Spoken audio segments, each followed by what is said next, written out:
Hello, welcome. Yeah, we'll see what we are painting today, Medicinal Shanghai. This is what we painted Monday, this giant snail. I made it like a poison or fey snail, all green. But today, we're doing a terror bird. Or a chocobo, depending on... But that's copyrighted, I'm sure. So it's a terror bird. Yeah. Today it's Nichole, again. We have one of our cats going to the vet this morning, so I am on painting. So this is a Dyson Dungeons painting show. Sorry for the random start. And we will be painting this terror bird today. I'm probably gonna do it in sort of a tropical... Yeah, it looks like a chocobo, doesn't it? Technically it's a terror bird, not copyrighted.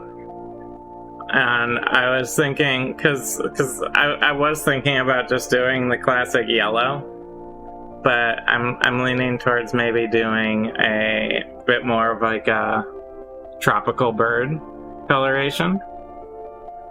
Yeah, it's illegally... Well, I mean, the thing is, terror birds are technically an actual animal that existed. You want to start off with a flip? I'll get one of these spare doors. There you go. We have like their their fossils and stuff, and they're very cool. Giant death birds, basically. Because it's legally distinct running chicken bird, I'm thinking I might do it as like a tropical parrot coloration, using some of these more vibrant, interesting colors. Today, you know, give it a really distinct, interesting look. You're ordering a blue one. I was planning to do most of it in this turquoise, so that works out, I think. With some like pops of red around the head and maybe some purple tail feathers. I also was going to integrate a little bit of this blue into it.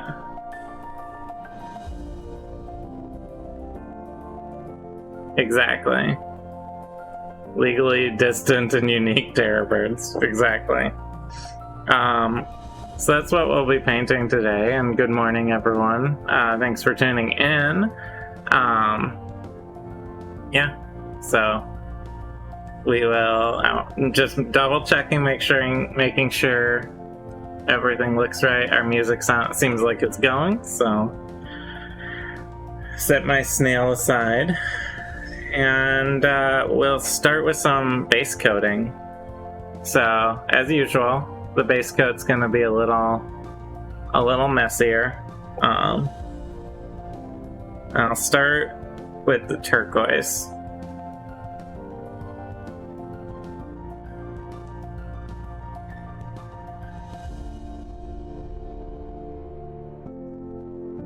So I have an idea roughly where I want everything to go.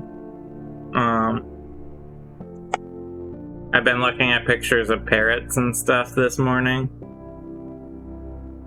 So I'm just gonna start getting some colors put onto the bird.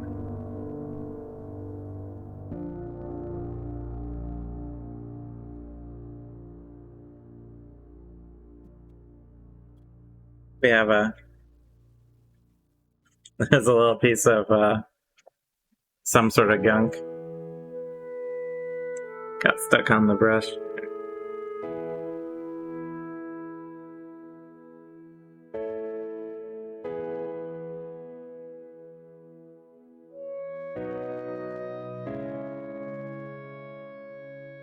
So I might put a little pop of red on the throat.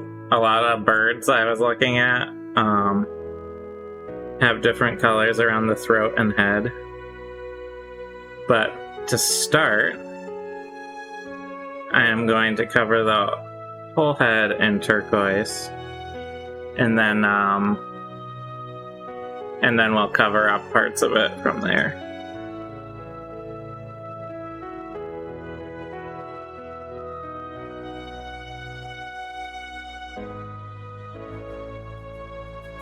I think this bird will take a wash really well. You have to paint a mogul.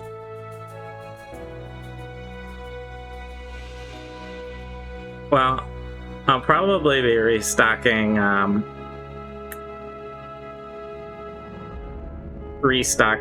the miniatures soon here. We have one big one and a couple small ones left. My dad still has to paint he is in the midst of making this robot dinosaur. The legs still need to be finished up. Although and some of the piping on the back, but it's looking pretty good so far. But other than that, we only have a couple little minis left and one big one. We have a segmented sea serpent, which hasn't been primed yet. But probably need to order some new miniatures soon, because our resin printer is still on pre-order. It won't arrive until the fall. So,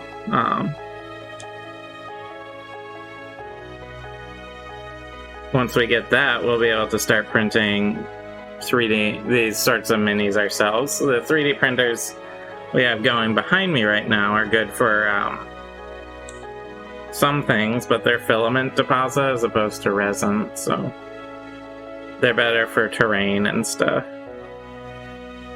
like that.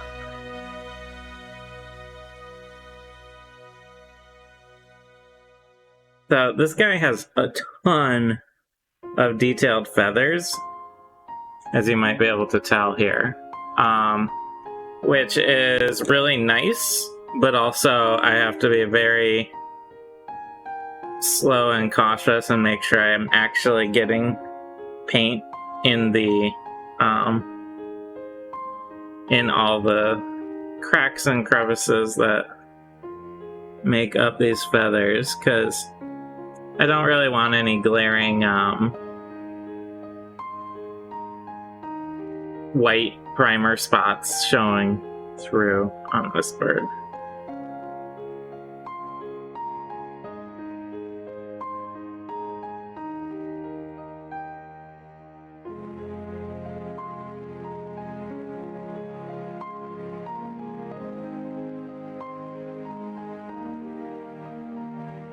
The bird has a tendency to tilt on my handle here to the side, it seems.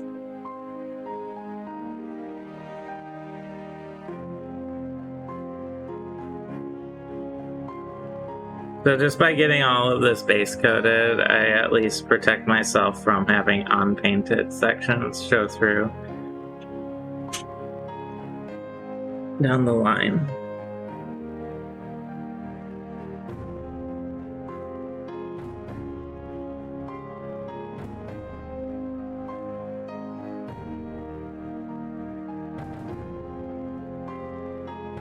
This is like a tropical, legally distinct giant bird. There's actually, in the series of designs that this one came from, there is one with a saddle on it, which is pretty funny.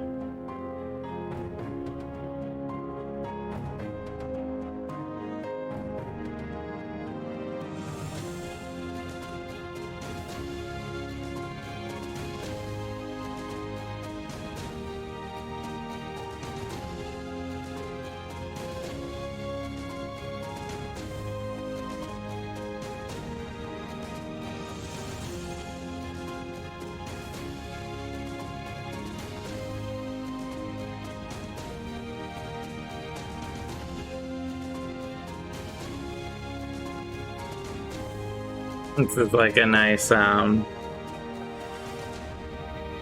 bright tropical bird color, actually, which is pretty great.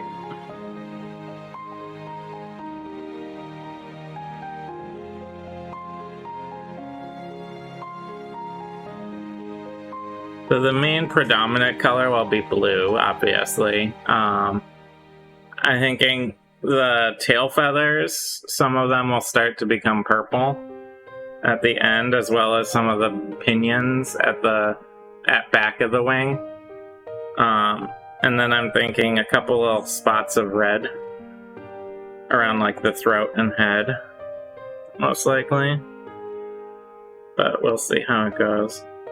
And then I'm just painting down to the leg because it switches to like that chicken foot sort of thing. This one, as it dries, it'll stay pretty similar, but overall it'll probably be darker at the end because to capture some of the feathers, I'll use this gray wash to bring out some of the texture of the feathers, so it'll end up being a little darker. And I'll also be including on top of some of it this darker blue in various parts to get some variation in the color.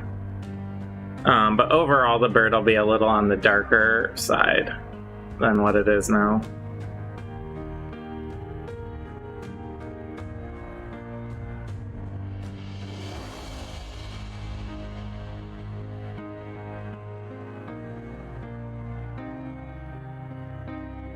This one actually surprisingly stays pretty similar in color as it dries, though, on its own. There's a lot of paints that change color as they dry, but this one's not too bad for that.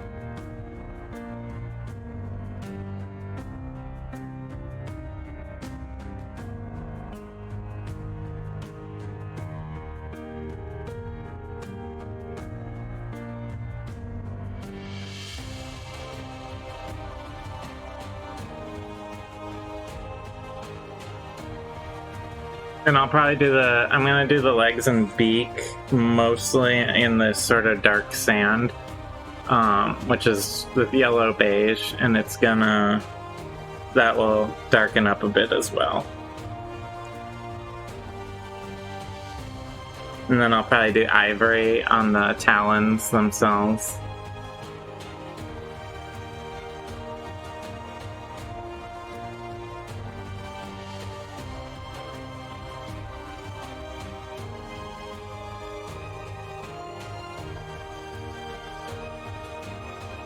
I was thinking about trying to make it more menacing and going like, very dark blacks and reds and stuff, but one, it probably wouldn't show as well, and two, like, I feel like if you're gonna get killed in a D&D game by a giant bird, it should be really... I think it's mostly shallow waters. Its base here actually has a little patch of water in it right here. So I think it's more of a shallow water murder bird. Oh, right, yeah. Those legally distinct rules. I could go really fancy and just paint the entire thing in polished gold, right? That would be the high-end not at all the choco whatever.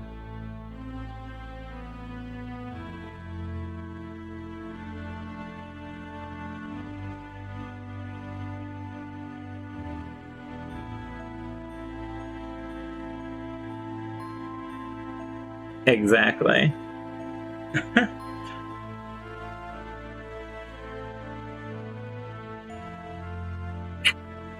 It wouldn't look as cool next to your cloud and needs a wizard hat. Yeah, exactly.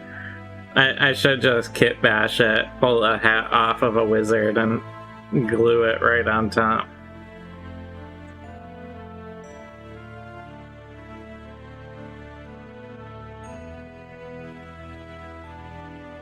I'm guessing this is a shallow water murder bird, though, because it's mostly going to be this lighter turquoise.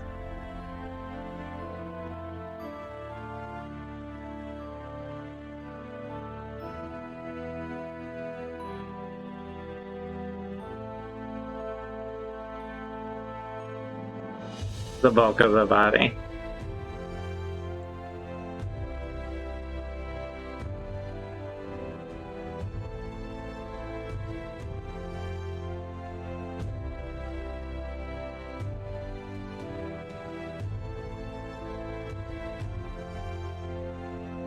So as you can see, I'm sort of generally leaving the legally distinct Quay, a Final Fantasy equivalent to Star Trek Lower Decks with a Chocobo wizard. Yeah, exactly.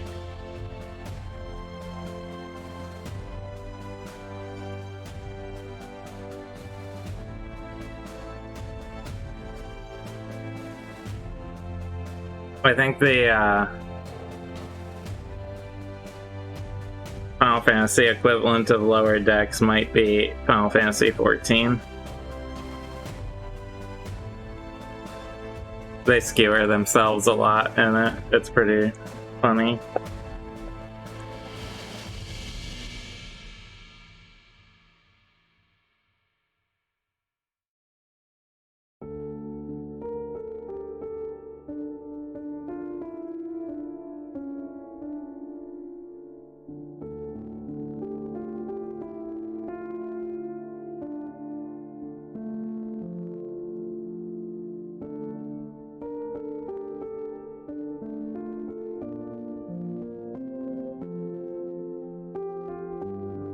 Hey Vivian, welcome.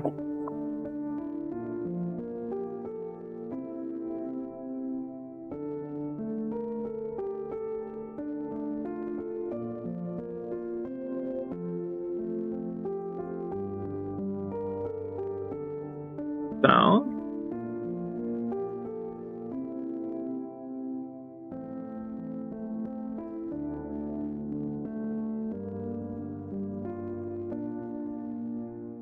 the turquoise section is mostly complete. I'm just trying to get down in between all of these head feathers quick. That way, even if I change the color and put some like red or something up near the head, it won't look out of place. And I'll probably be doing the legs last. Remaster Final Fantasy Mythic Quest as a gritty reboot.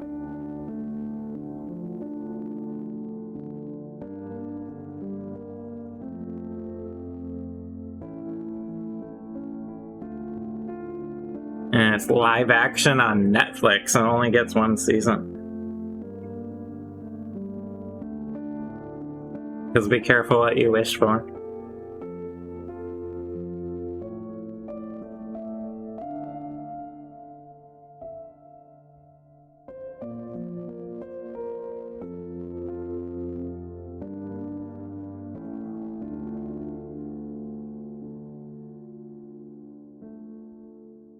Okay, I'm going to do turquoise on the start of the feathers here, the wings, just the lower portion.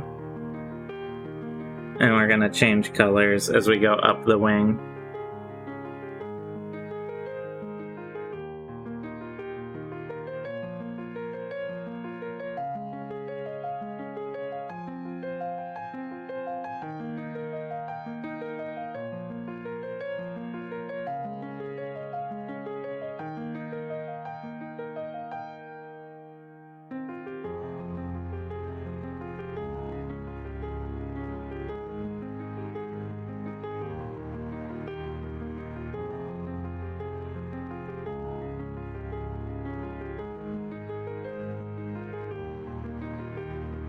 And I'm gonna do similar on the tail feathers. There's these shorter feathers that are not pinions right along here.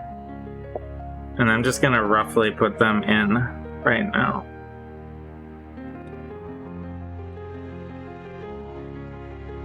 And then these big tail feathers will be different.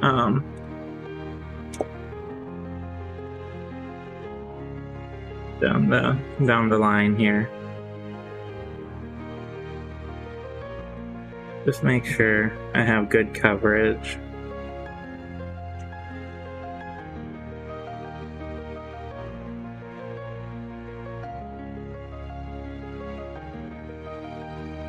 Okay. So, clean off my brush, and I'm gonna switch to, I think, the dark blue. Now I have sort of the bulk of the body covered. Good morning, Yo Jim.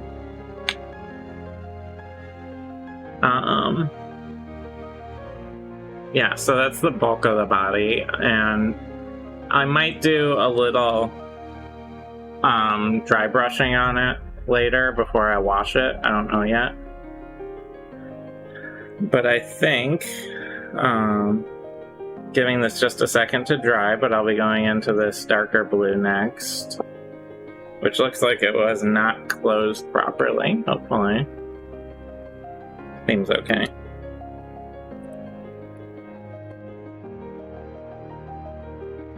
I'm kind of stalling slightly to give it a second to dry, and also keeping an eye out for spots that I might have missed.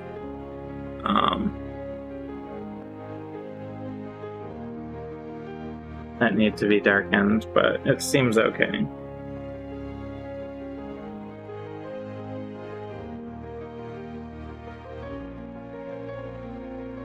So it's gonna be a very color-wise, it's like Sonic had a bird brother. Trying to think. I don't think there is a bird character in Sonic. At least not in the main games.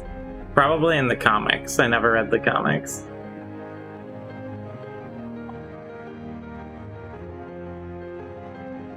I know there's a fun game where you type your name in.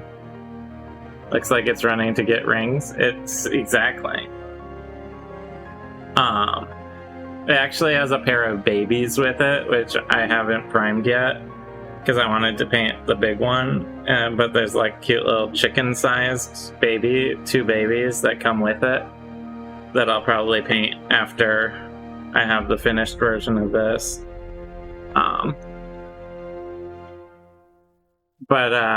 Yeah. There's a fun game where you type your name into Google and then add the hedgehog and see what sort of bizarre deviant art OCs in the Sonic the Hedgehog style have been made using your name. It doesn't work for me though, because there's an actual Sonic the Hedgehog character named Nichole, so I just get that character.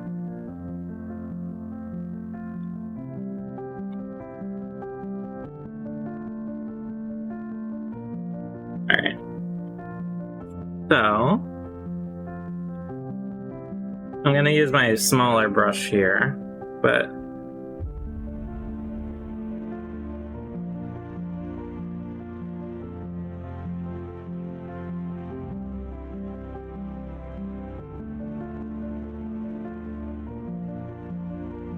I'm gonna start adding this darker blue to these wing feathers.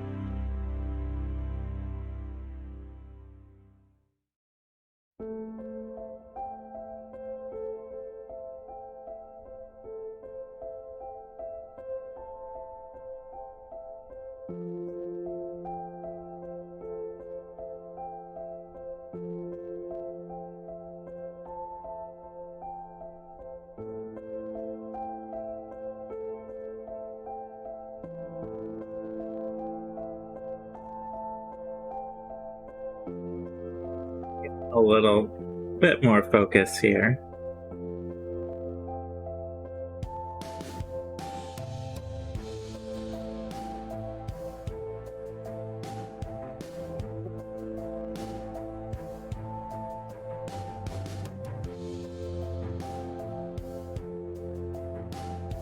That needs a little more turquoise right there on the top of the wing. I don't know how visible it is, but right at the armpit, there's like a tiny spot that should be turquoise. And then these back feathers, I'm going to do in a purple. So it'll get sort of this phase effect. And a lot of parrots I was looking at as idea generation are definitely in the like they don't. So I've been doing a lot of animals that need like gradation on them, like this crab I did had a lot of gradation from dark to light and then the red on it. A lot of tropical birds I was looking at, they're much more of a clear defined separation between light and dark than you get on a crab, for example.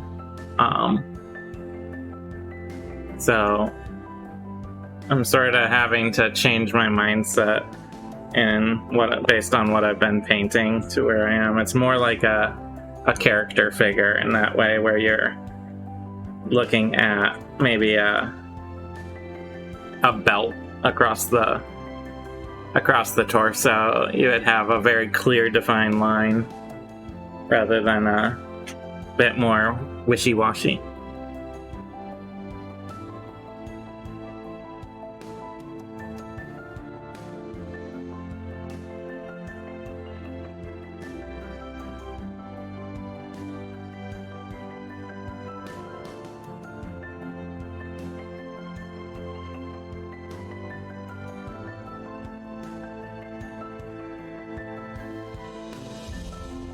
But again, I'm just getting these rough colors in first, and I'll be probably redefining some of the edges of them as we go.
These tail feathers are gonna be... That shift from blue to purple is going to look...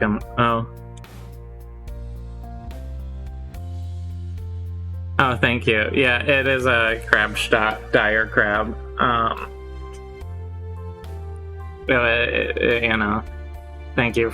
Yeah, that one was a fun one to paint. I figured in the D&D game, Soria has seen them, so there's a chance she might turn into one at some point, or something similar. I think she can turn into like a 4-foot.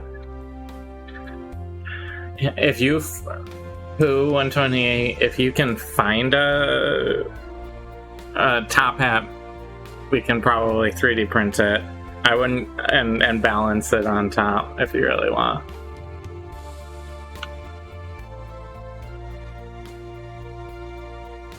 But yeah, I think Soria can turn into a 4-foot wide crab right now, which is smaller than that. But, you know.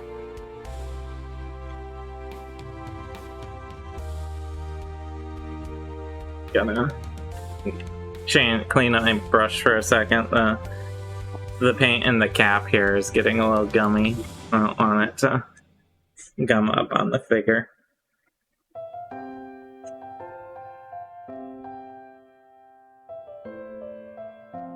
I'm just glad I'm finally back to animals and things that I can, now you see the appeal of druids.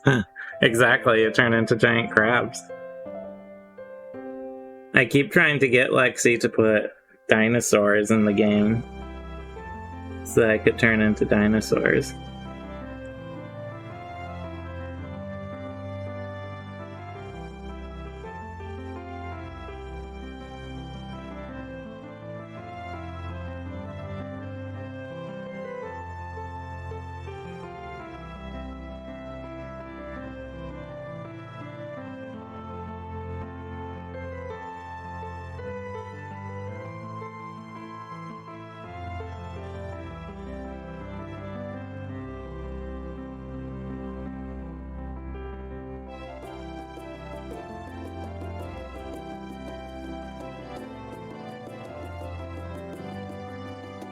We need to do a heist where we sneak Soria by turning into a crab and say we're cooking the crab for the main event.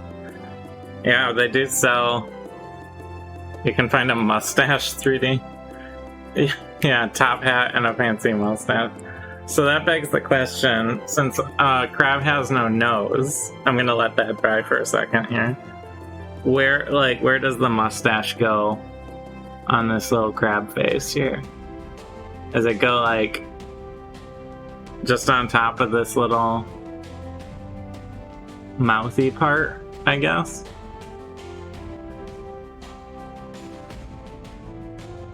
Okay, so just up here is where the mustache goes, and then a little top hat somewhere up in this area. I'm sorry, his legs. Well, in crab, you can make.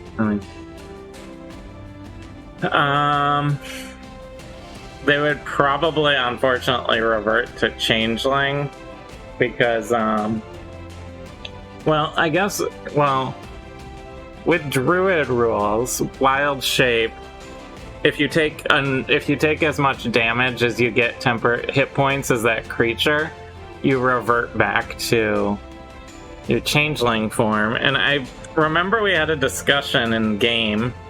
If I turned into, say, like a bird, could I remove a feather and then have that feather stay around after transforming? And I forget what we decided, actually. I feel like that's very much in the vein of DM discretion.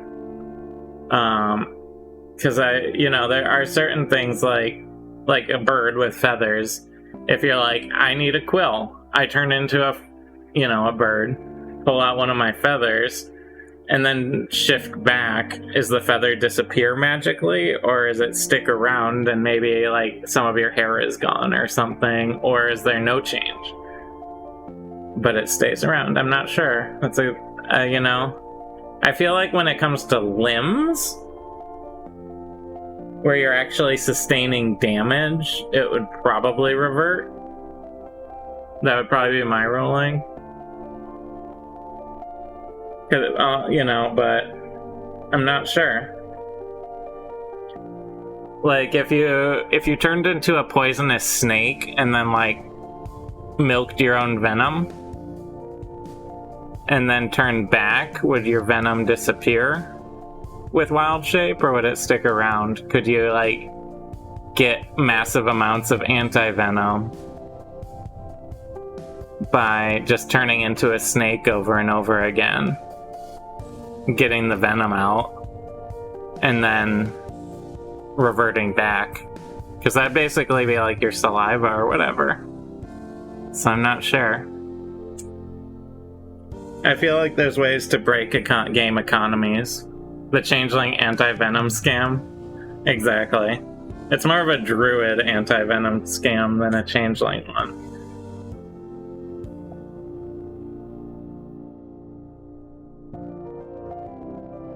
Because, like, I can turn into a poison dart frog now that we've seen one in game.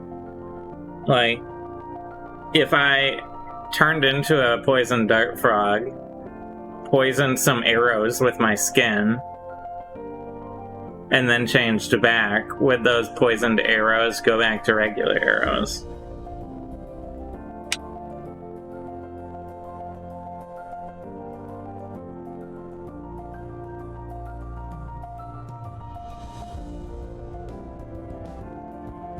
Because I feel like it's, when you're talking, you know, like, I turn into a I don't know. I'm trying, like, the crab with the crab leg, like, I assume something that's bodily part of you would revert back. Or it would disappear. But when it's something like a secretion or a venom, I don't know.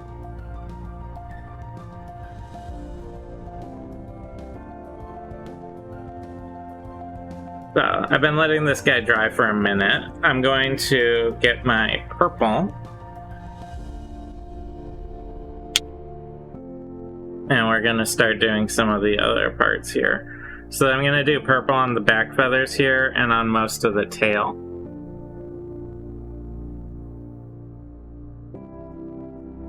And then we'll probably do the beak. And start putting in some reds on the face after that.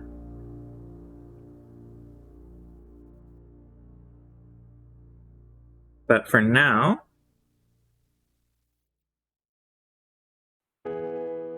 start getting this purple in.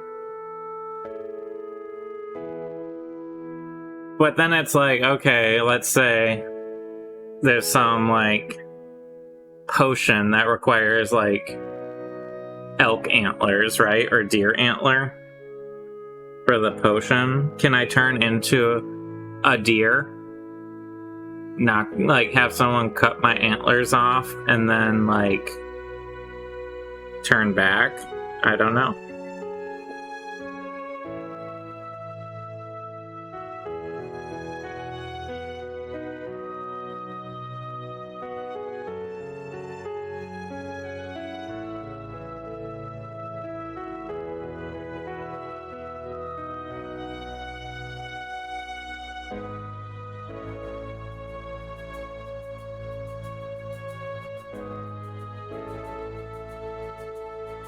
Like, is there just, like, this weird druid, capitalist druid cult circle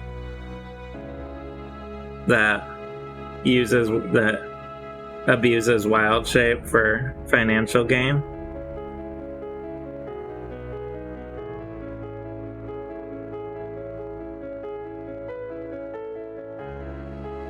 The answer is probably.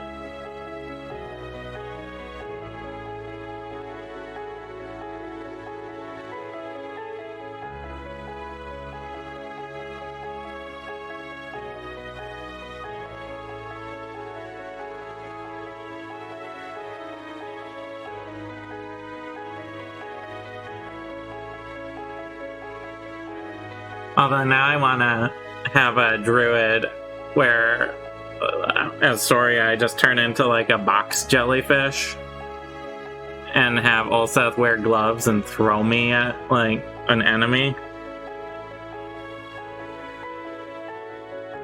So I can start like stinging them with horrible paralyzing venom. It's like biological warfare.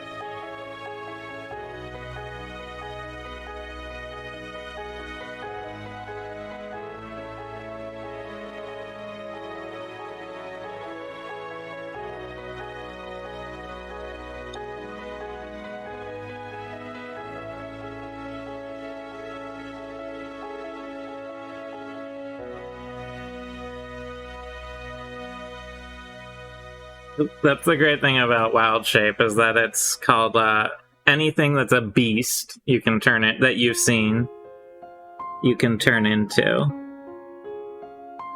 So,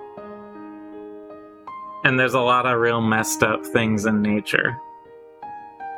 So this purple should lighten up a little as it dries, but you can always make some revisions. But I think this will look pretty good.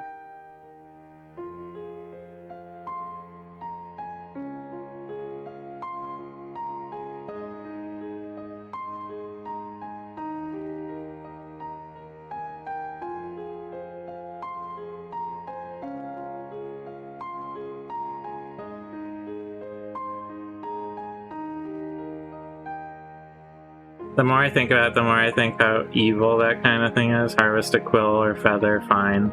But if you turn into a deer, like, you'd feel your bones being cut off if your antlers were removed. Yeah, exactly. Yeah, it'd be pretty messed up. I mean, some animals, like animals with horns, I think antlers have actual, like, blood vessels and stuff running in them. And horns don't. Horns are more like a nail where you're not really gonna feel a horn getting cut off, but like an antler I think would actually be pretty bad physically for the druid. Like, you could definitely, if you're playing a really messed up evil campaign, you could get really weird really quick with Wild Shape.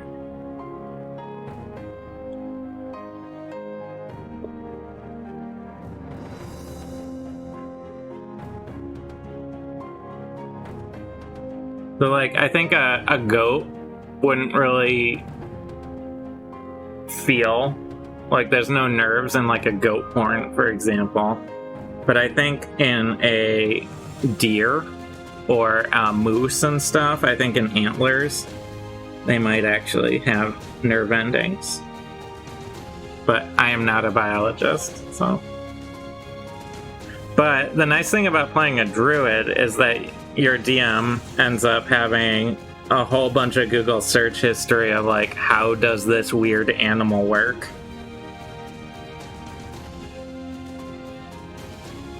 Because you're like, I want to turn into, like, whatever, like a squirrel even. How fast, like, can I climb a tree? Or, like, how much do I weigh? And now they're, like, Googling, how much does the average squirrel weigh?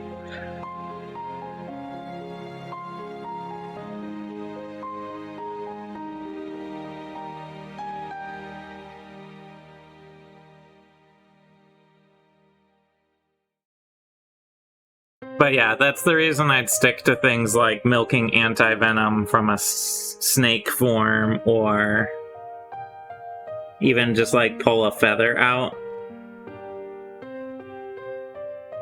rather than get into, like, the larger animal parts. Because you get into some messed up stuff quickly.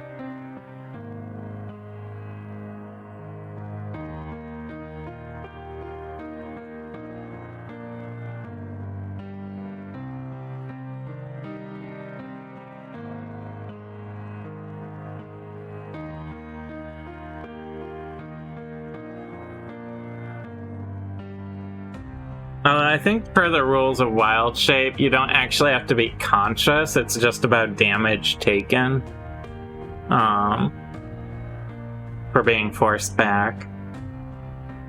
Because you can, I think it's sort of akin to how you can have, oh god, why am I blanking on the word? Not channeled. Concentration spells. You can have concentration spells be active while you sleep, actually. Like the alarm spell, I think, for example, is designed so you can sleep while it's being concentrated on. And I think, you can always correct me if I'm wrong, that the Druid shape, Wild Shape works the same way.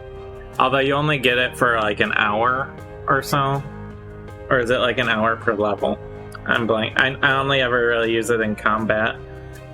So.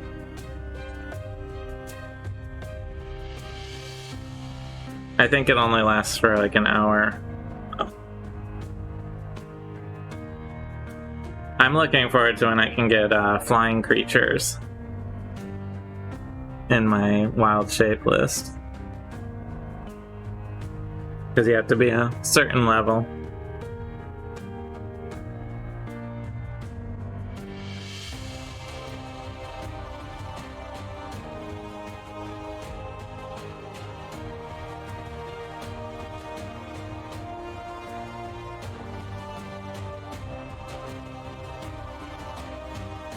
Pathfinder, it's hour per level and a limited number per long rest. Yeah, 5th edition. I know it's I know they refresh on a short rest.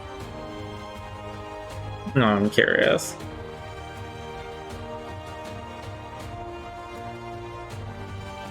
See if I can get any internet down here. My streaming computer here is plugged in with an Ethernet. The internet is not great in this room. I know in 5e though it refreshes on a short rest, and I think it's more like a... And I think because of that, it's not an hour per level, but...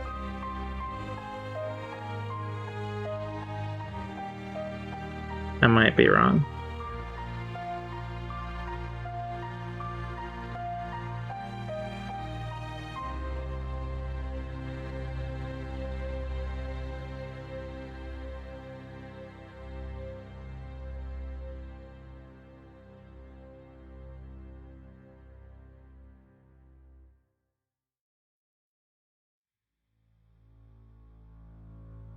Hey, Roz.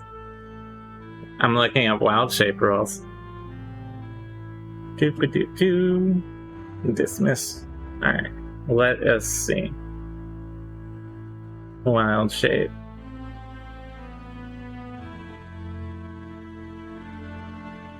Yeah, it's set to twice. So you only get to use it twice, but it's refreshed on a short rest. Which is what I thought, but I didn't want to. So it does revert if you fall unconscious. I'm guessing that does mean asleep, but my internet connection on the Wi-Fi is pretty bad down here.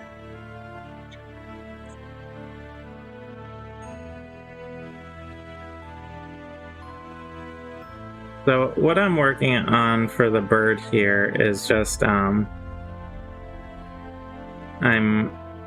getting the edge between the turquoise body and the long tail feathers painted in. I might put some red tips on the ends of these on the ends of these feathers.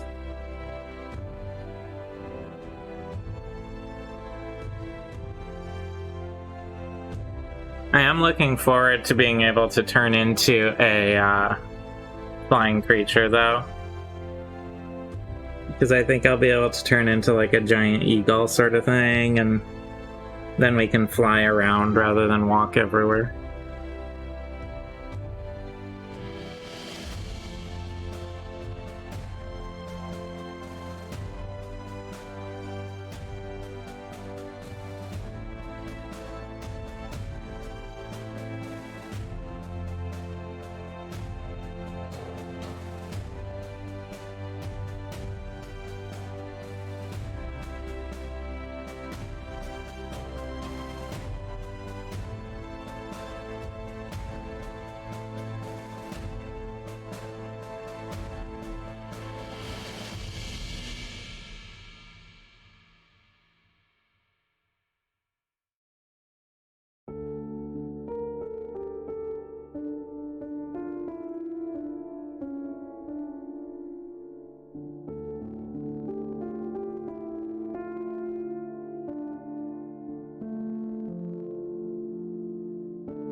be the trickier part, the butt.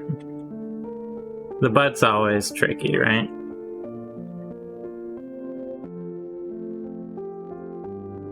Isn't that how it all ends up?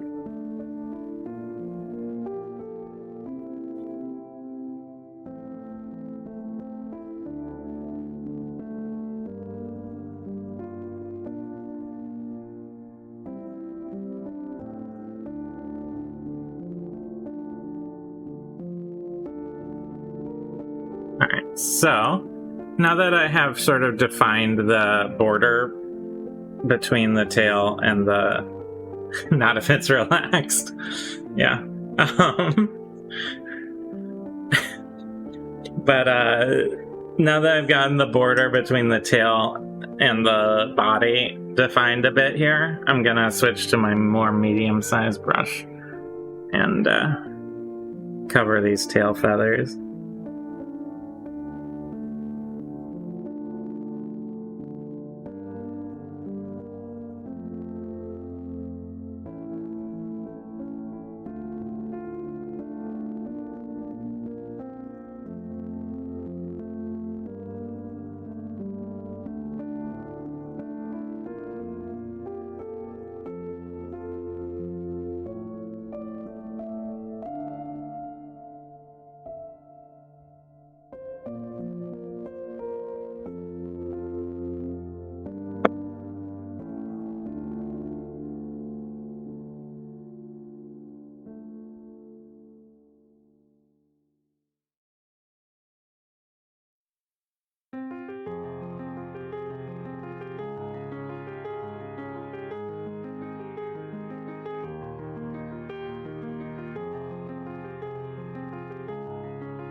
So for these big tail pinions, my plan is once they dry,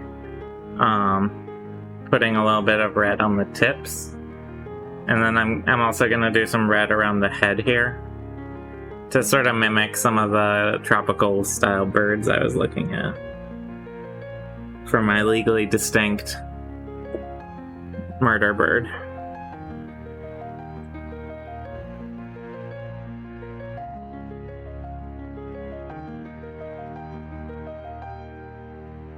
This is the tricky part. It has this like bed of feathers on the back here,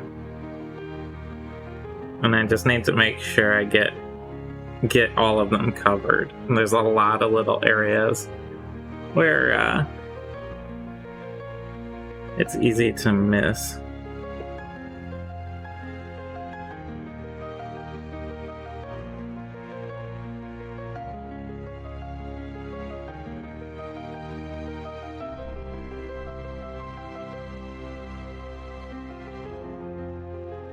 Really trying to get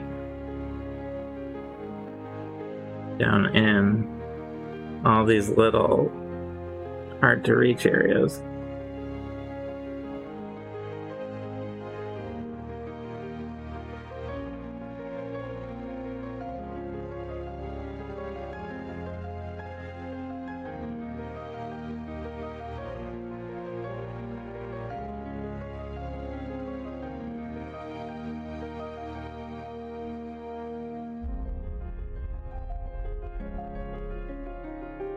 Trying to kind of take it one feather at a time.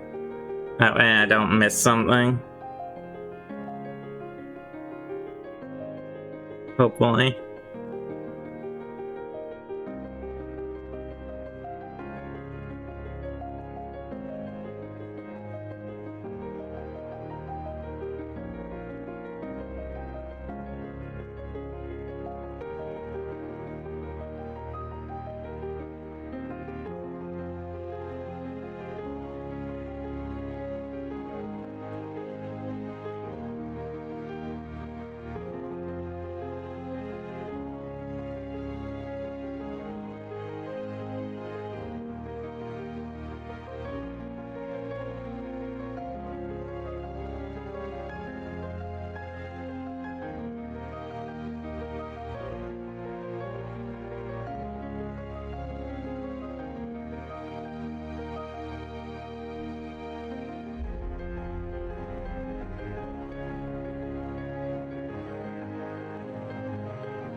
Yeah.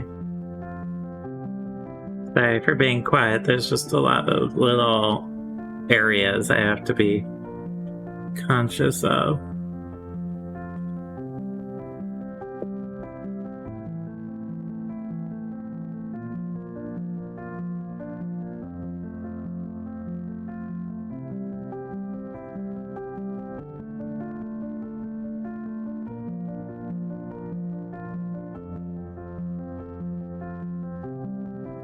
But the feathers are coming along here.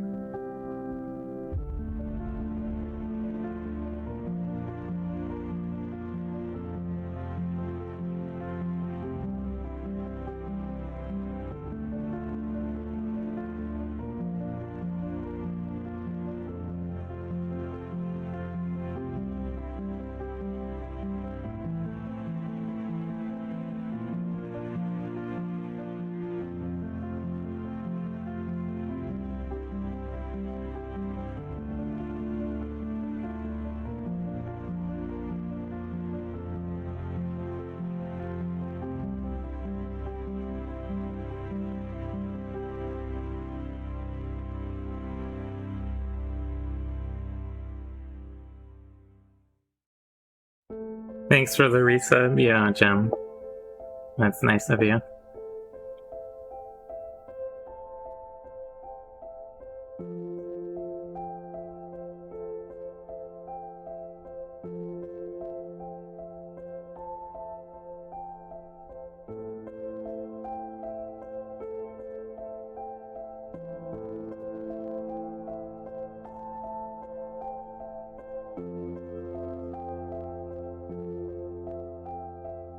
Hopefully I'm not planning on doing a bunch of crazy multicolors on the inside. Do you want a resub flip? There you go. Here's 2. Happy? I really regret making that emote for you.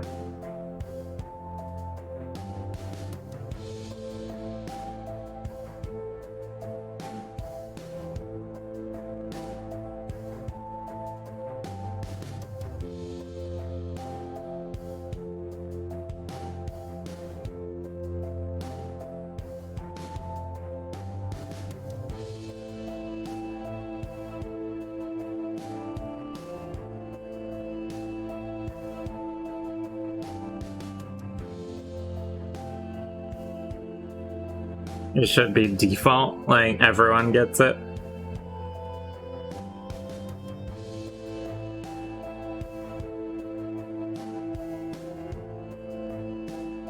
I'm not sure if that's a thing, I forget.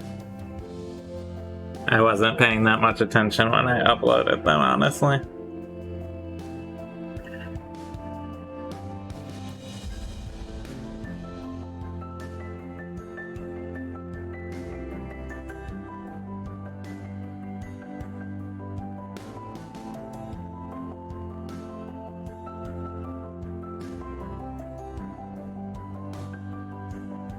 Mandatory emotes, everyone is forced to use it.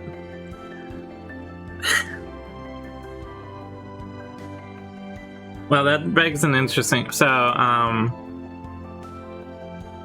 think we're close or have enough subs for me to add another animated emote. As per the Twitch rules. What would the animated emote look like? What would it be? If I made another one.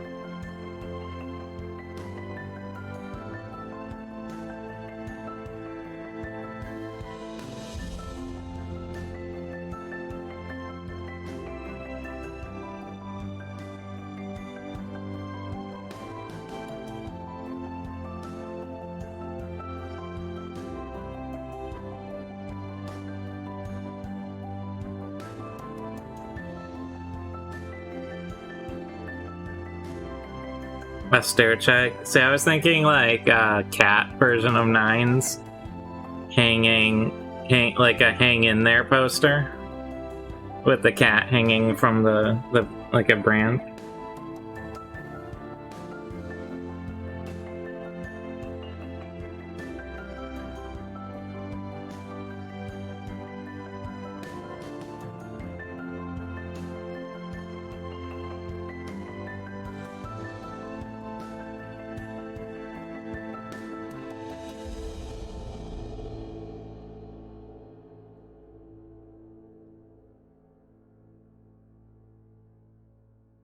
You like hang in there, Nines?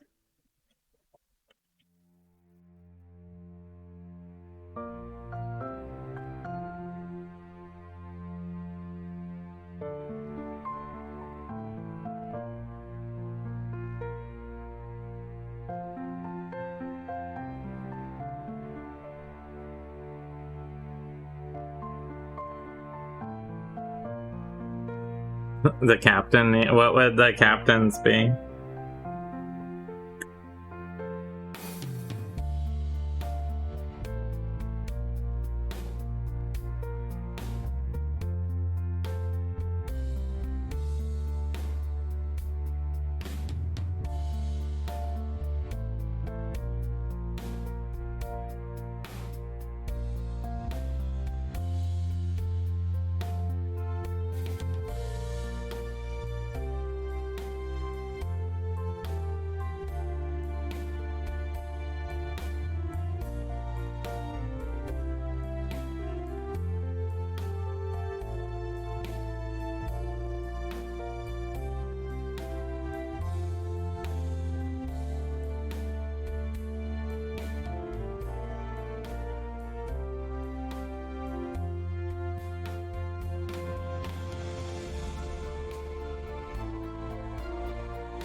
Almost done with these tails.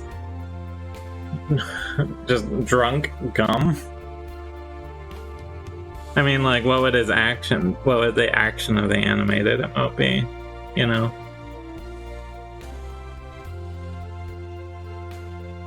Because it has to be something that works on, like, a little Muriel.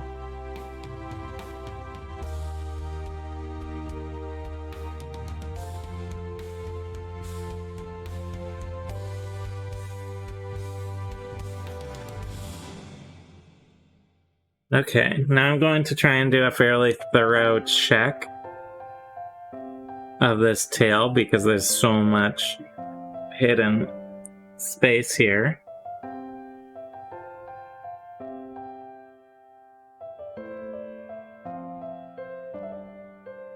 Although it seems okay. Generally speaking. So. The next thing I'm gonna do is I'm gonna work on the beak and mouth a little here. Sort of my next step.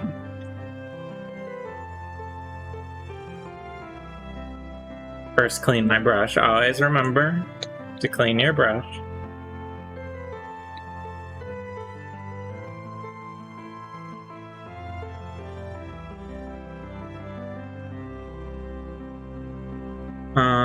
First thing I'm going to do is the inside of the mouth, actually, because that'll be the trickiest part. I'm going to start with a black for, like, the underside of the beak.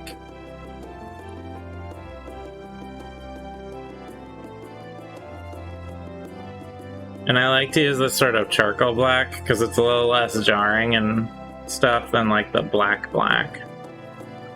where it's just, like, intensely dark. This gives it a little more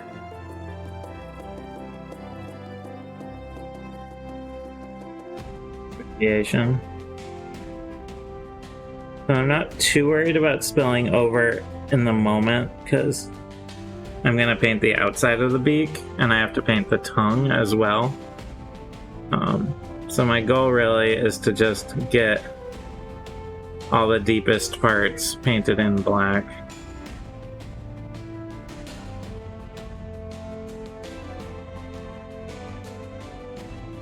So that I can go over it. That's pretty straightforward there.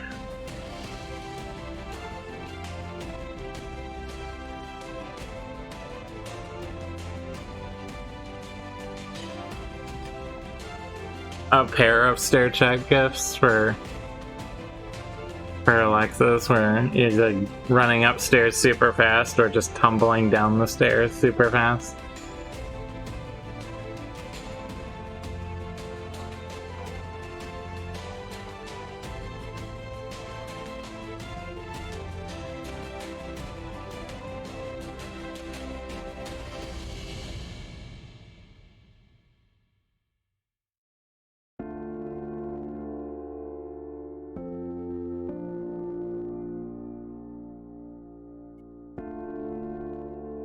So I'm getting out we use this one a lot actually as dark sand. It's a very useful color. And it has sort of a yellow beige appearance.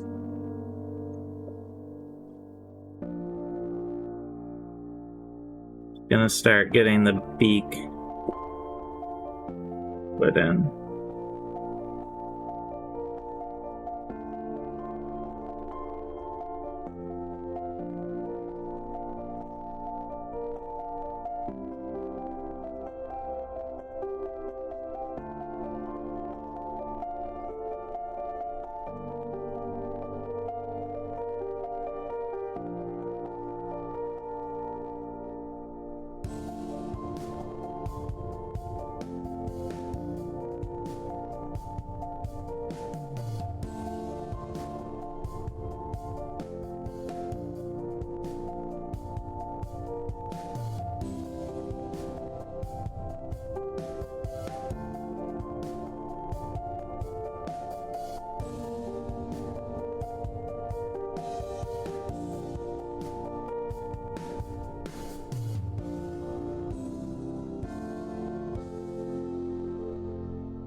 There's the rough of the beak put in, and then I'm gonna be doing some red on the head here to get that sort of tropical bird look, even more so. But since I have this color out, I'm gonna start working a little on the legs, at least defining the border between the feathers and the legs. Just down here.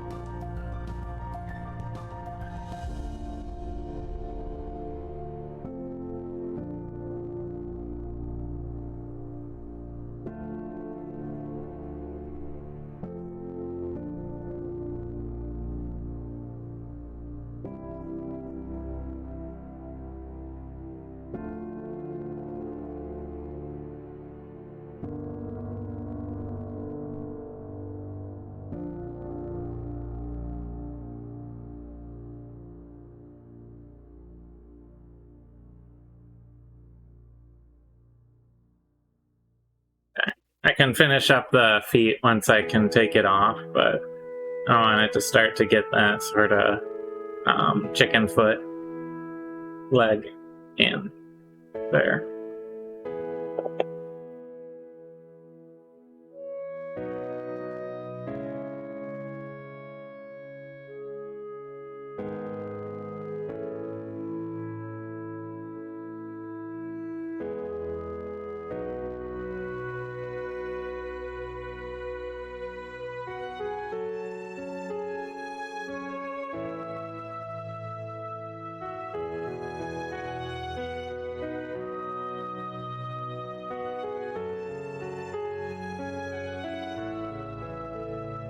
Part's actually a little tricky because of the tail, as you can probably see only the tail right now.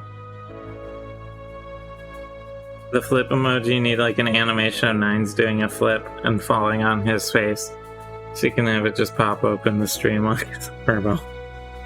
Yeah, that's pretty good. I like that. Nines falling on his face.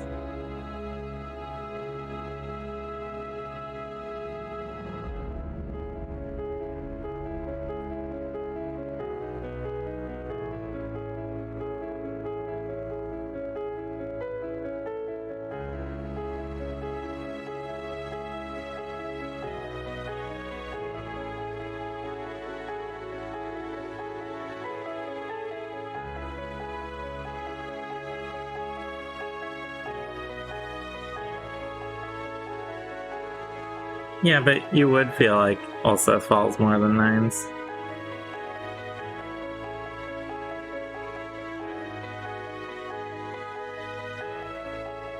You're biased.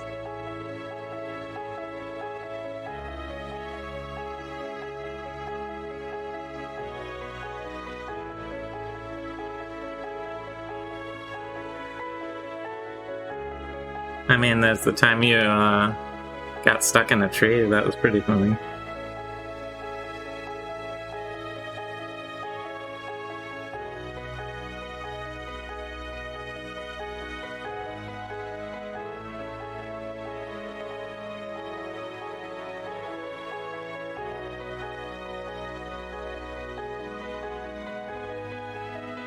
Yeah, 9s would definitely try and look cool and do a flip. Ulseth would be like, why would I do a flip? I have no need to do a flip.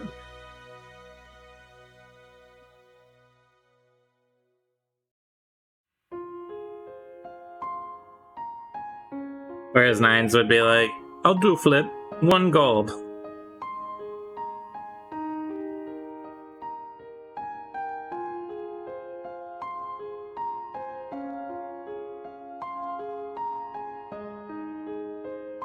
You are doing a flip.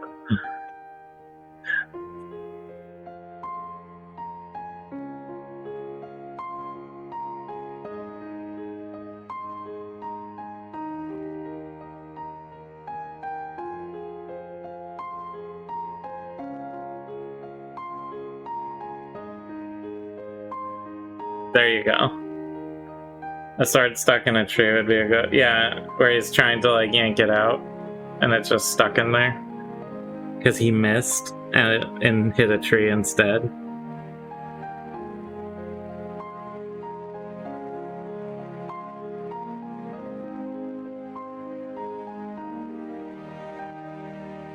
The animations do have to be fairly simple because there's a file limit. I don't know exactly how small, but maybe him just tugging at a sword.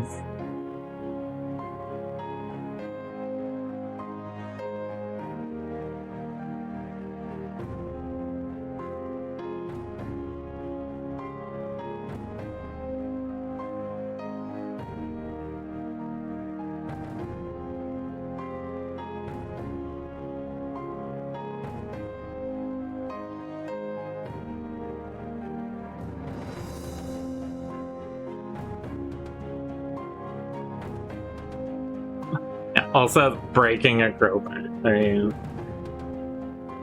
So the base colors are coming along here. I'm gonna have to switch to red shortly. To get the next set of colors in. I'm also thinking if I want to do anything with the body here, like introduce a little more of that dark blue on random feathers or not. But then again, tropical birds are pretty hard line in color shift generally.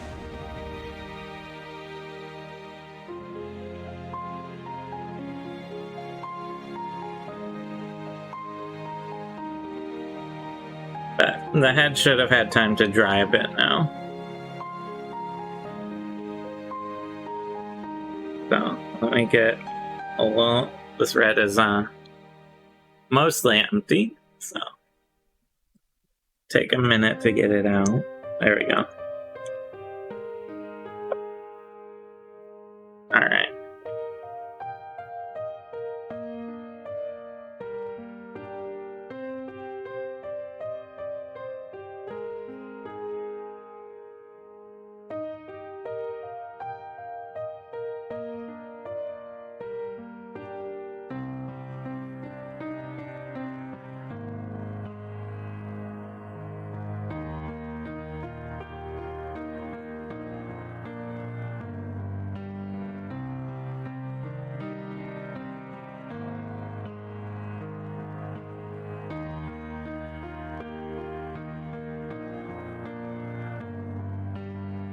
It's important to have red around the beak to hide all the blood from its, murder birdness.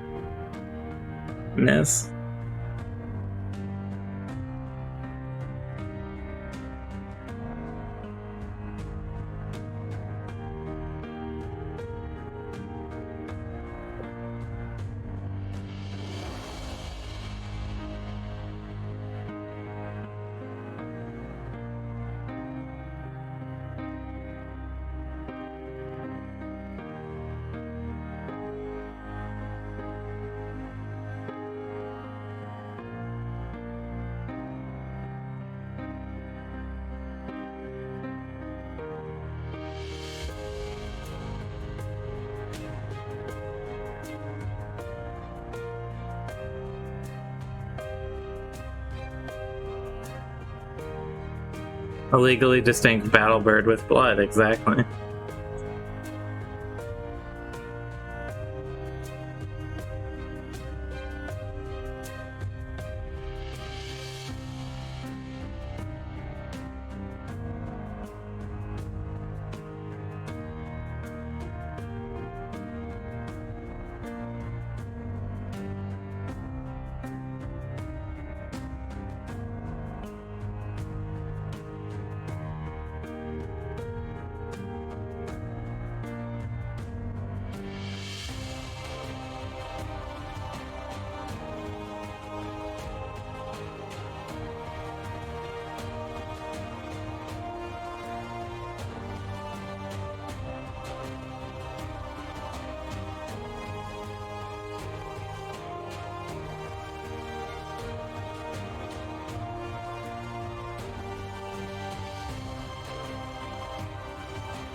I might introduce a little bit of the dark blue as part of the head feathers, just to tie it in to other parts of the bird's body.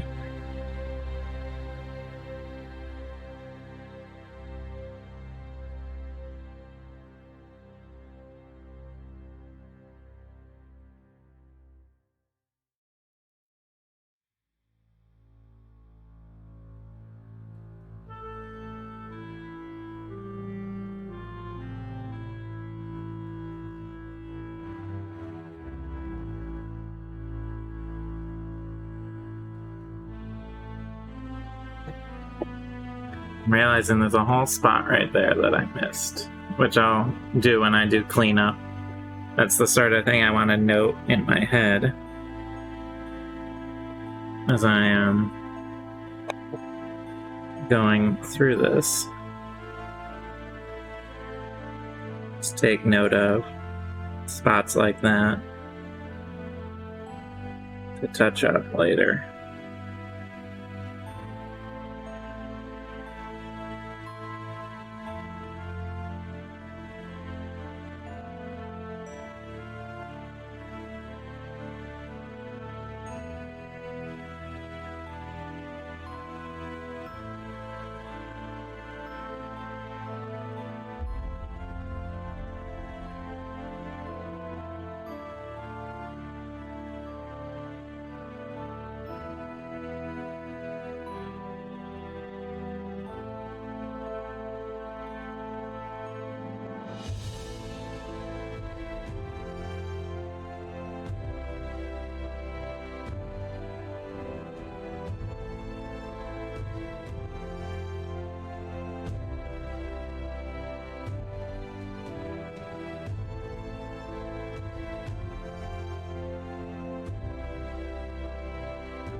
gonna try and tackle one of the harder parts now, which is the tongue.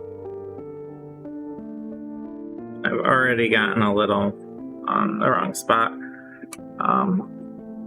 But that will be easy to clean. I'm cleaning off my brush to remove any lumps and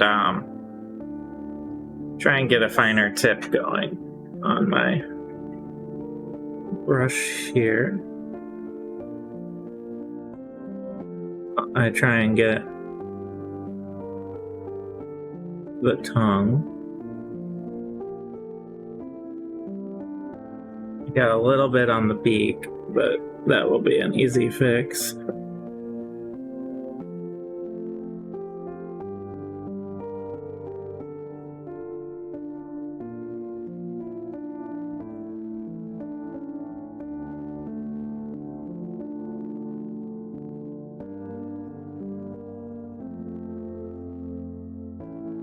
Oh, thanks for the new follow, Jellyfont.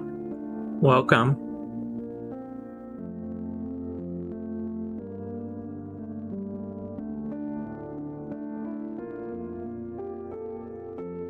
We're doing a tropical terror bird today.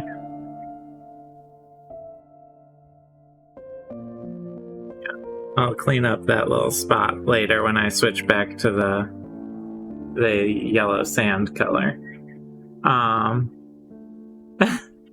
I actually don't have the steadiest hand. If you see, like, this is me just holding the brush. And it is fairly steady, but there's definitely a little movement. One of the tricks I use is I try and balance my hand on something else. Like, I'll put my hand on, like, either on the model, I'll mount a pinky on it or something, or I will, like, try and stabilize it a little.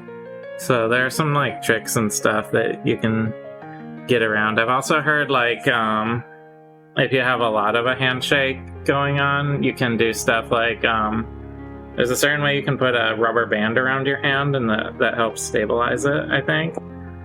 I haven't ever tried it, but that's one way I've heard. So I'm gonna take some of this red and just tip some of these pinions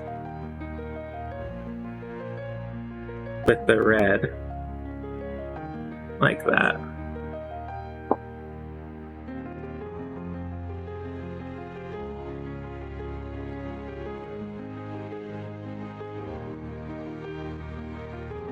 So, like, here, while I'm painting this, I actually have my my wrist sitting on the edge of the table here.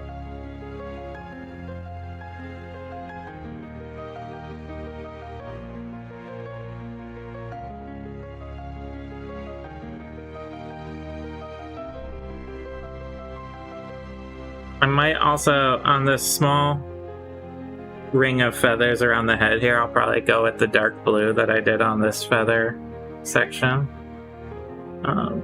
to add a little more variation and interest.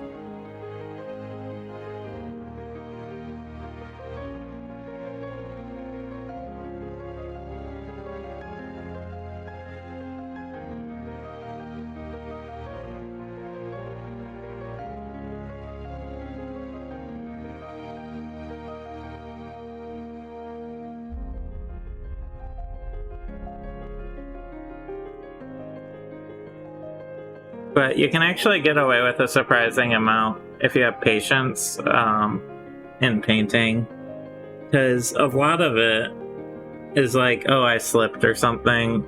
I think I might have painted over it, but sometimes I'll slip and all you do is paint back over it. It's really pretty easy. I like the name Jellyfint too. It's like elephant, but jelly. It's a good name.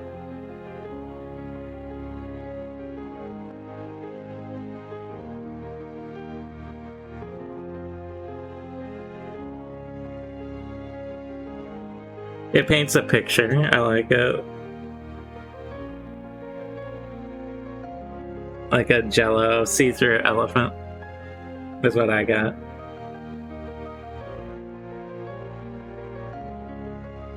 That would be really good. So you're telling me all you need is a rubber band. Yeah, no, probably not. I definitely would not be a good heart surgeon.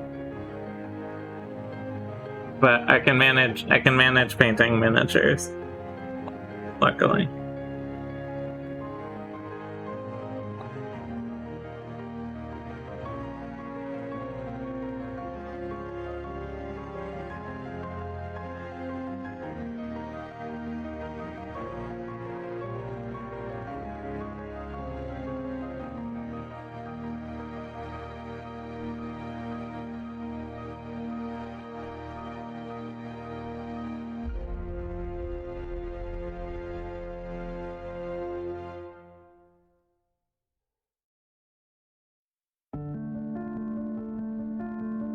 Go. These feathers there's just such a huge cluster of them that they take some time just to get through from the volume.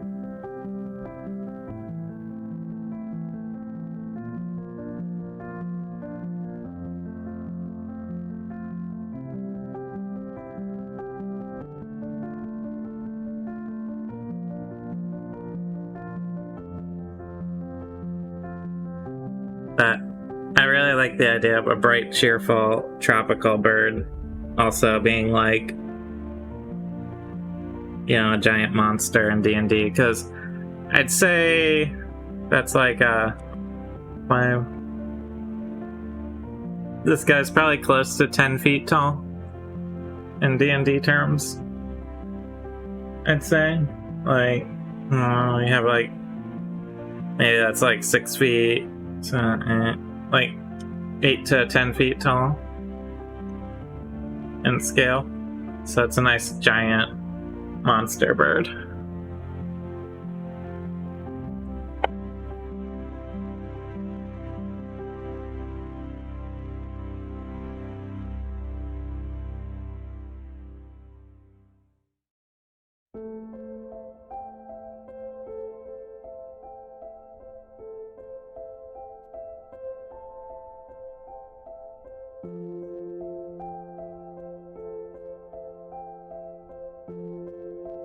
The shorter feathers, I'm gonna try and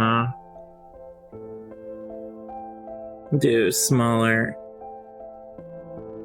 Well, see, there's a spot I slipped. Luckily, that part's getting painted red anyway.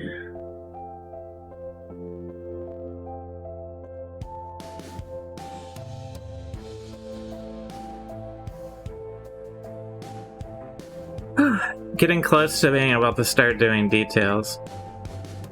The face I have a lot more work to do on still. I'm just letting it dry. I have to add another ring of the darker blue behind the red here, for example. So, and I haven't done the eyes or any of the detail work yet. So hopefully it'll show pretty nicely when we get there. But yeah, I saw a lot of birds had like a very bright face, a lot of tropical birds. So that's sort of what I was going for there. But I have some more work to do. I just wanted to get the tail because of I have the red out.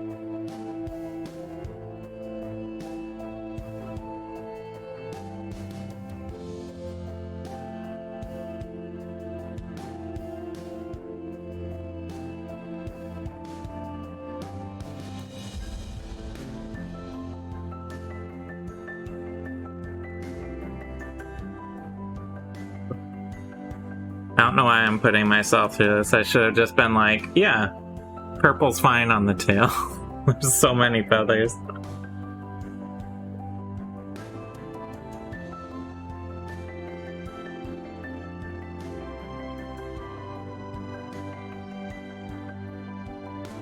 And then once I get to the wash, a lot more of the hopefully a lot more of the detail in this figure will pop through. That's the goal, at least.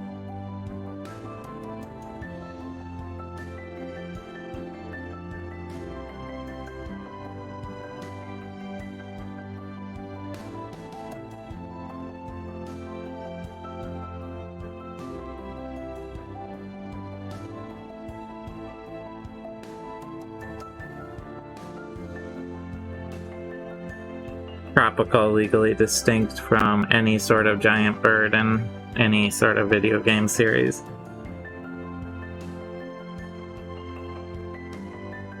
Bird.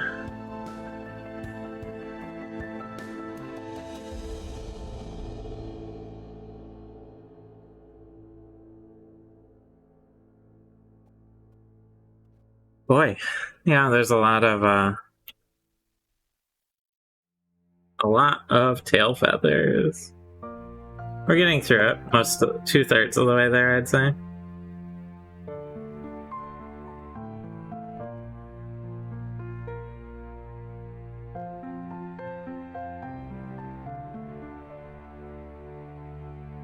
And then I'll tackle more of the face. Hopefully my plan will work out with the face color. I'm planning to, because it is right now a little stark, and I'm gonna introduce some more of these darker colors on parts of the head here. So hopefully it will look a little more cohesive once I get those on. But, you know, if it doesn't, I'll just paint over it. Not a big deal.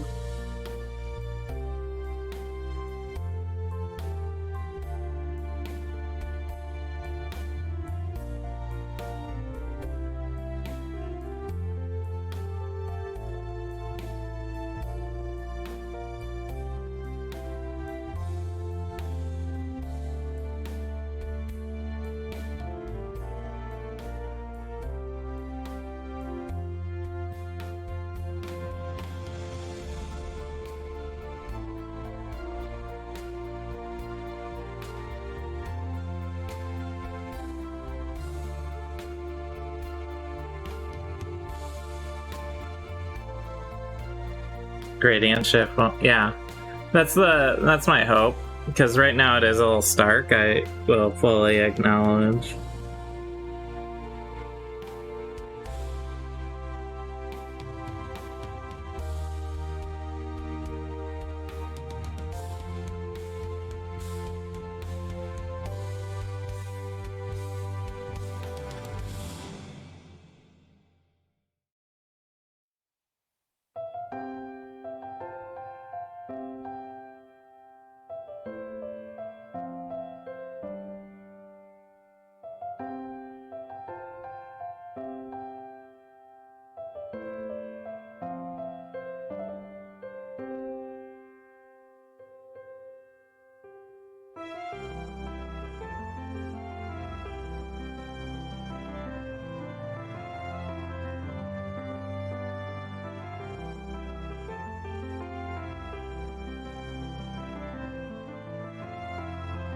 Trying to get all these undersides right now, they're the worst part. Just trying to get it all done at once. There we go. Now I'll turn it upright and get some of the tops.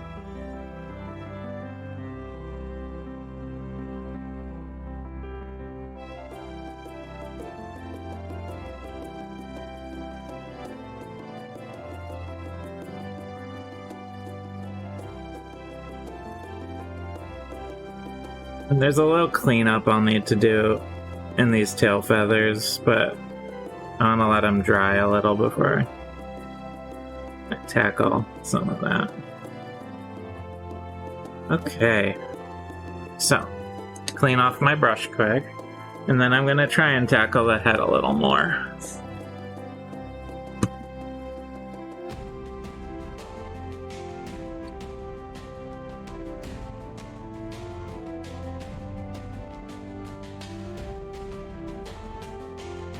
My brush nice and clean.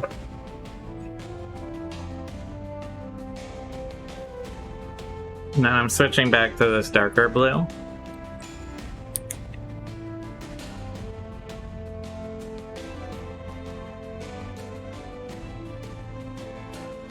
We're gonna go around the head here. Carefully, ideally, so I don't have to clean up much.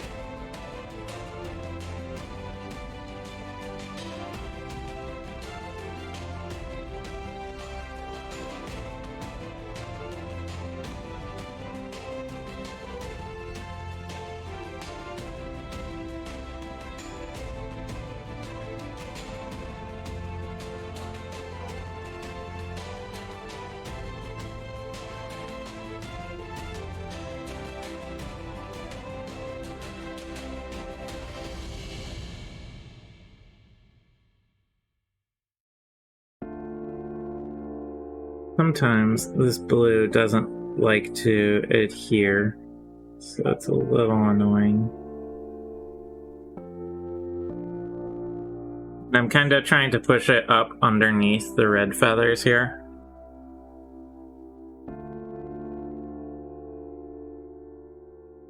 That's one way you can sort of control your paint a little more. Is rather than try and just place your brush in the right spot, you can put it a little further out and then push it forward to where it needs to be.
And I'm thinking I might put a little purple on the back of the head there, just to match up with the rest of the bird's design.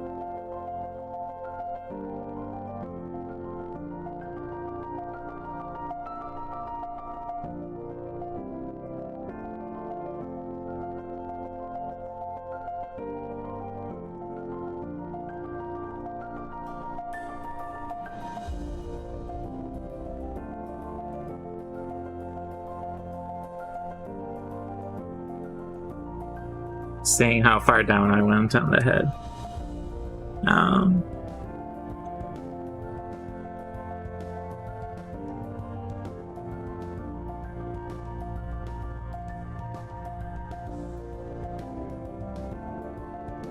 And I think these back feathers here I'll do in purple to sort of match up with the style.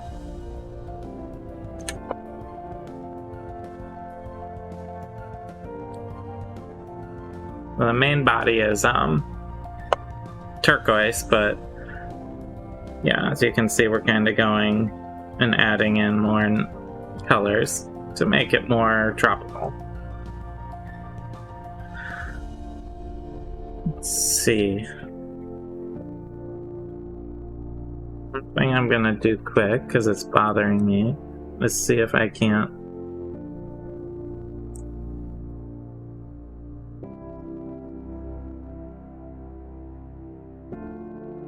clean up that beak there.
getting some little cleanup and details done quick. Alright, let's see if the purple I have out is still good or if it dried up. Hopefully it's still good. Ideally, I would not be wasting any paint, so I'm doing a little test over here. Seems mostly okay.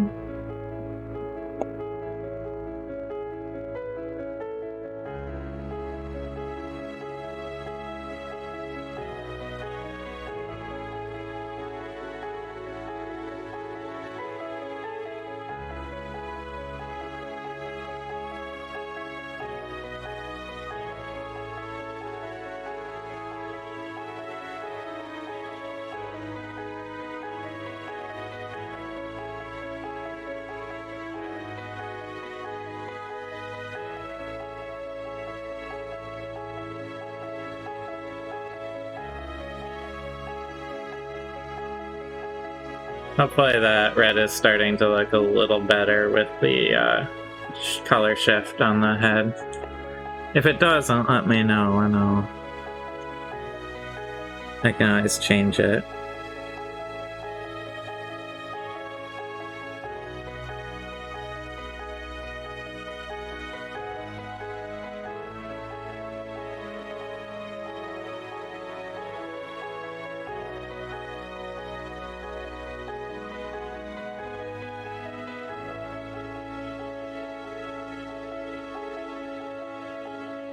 It'll also look a little better once I paint the eyeballs in, because right now it's a little monolithically red right there, and having some eyes will break it up.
You like the blue and red? Yeah, tropical bird is the theme of this, not at all a chocobo.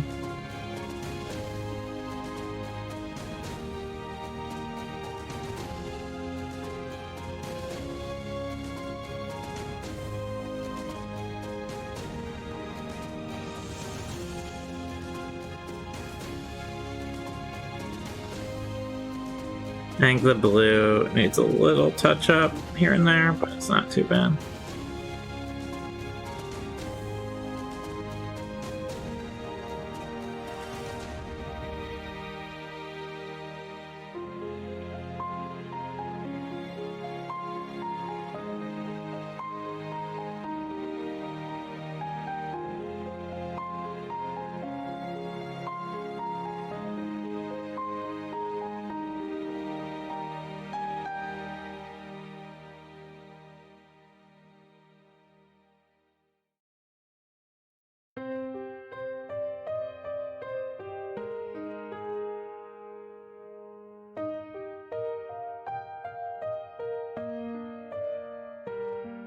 Oh, hi there, is it Smoky Wheat? I don't know, Smoky, I'll say, and G Jodish. How's everyone doing? Thanks for dropping by and checking out what we're working on today.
Alright.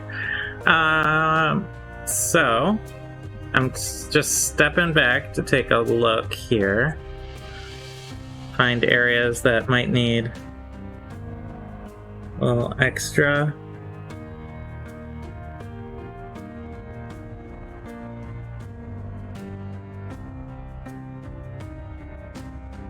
I don't know, what do you think with the darker head? Does it help? I might try and put the eyes in quick here.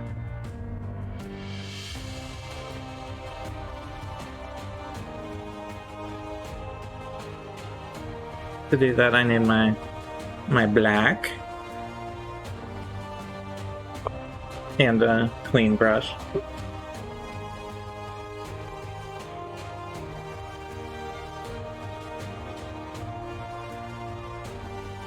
How's everyone's Wednesday going? It's always a fun day to get through. You like the dark blue behind the red? Yeah, I need to touch up that dark blue a little, but...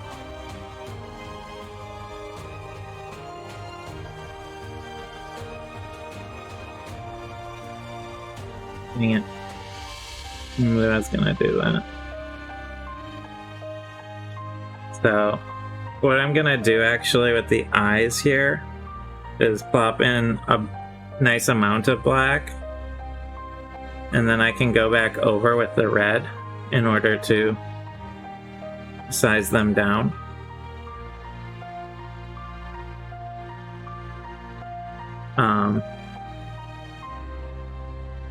And since it's like a bird of prey, I'm actually gonna give it a little more of a scary appearance and put some like maybe yellow pupils in. Yeah. So this is not where the eyes are how the eyes are ultimately going to look. I do sort of get the black in there for the socket, and then I'm gonna put a pupil in on each one, and then I go back over it with the red in this case to sort of cover up where lids would be, basically. So make sure I close the bottle, but it at least gives you an idea of where the eyes are located. And I'm gonna quickly cover up this spot on the beak that I just got. There we go. Perfect. So clean my brushes quick while I wait for those to dry. I'm gonna touch up the blue a little on the head.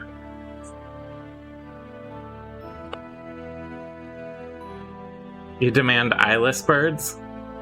Is it like a cave bird then? Like, or does it use sonar? Echolocation, I mean.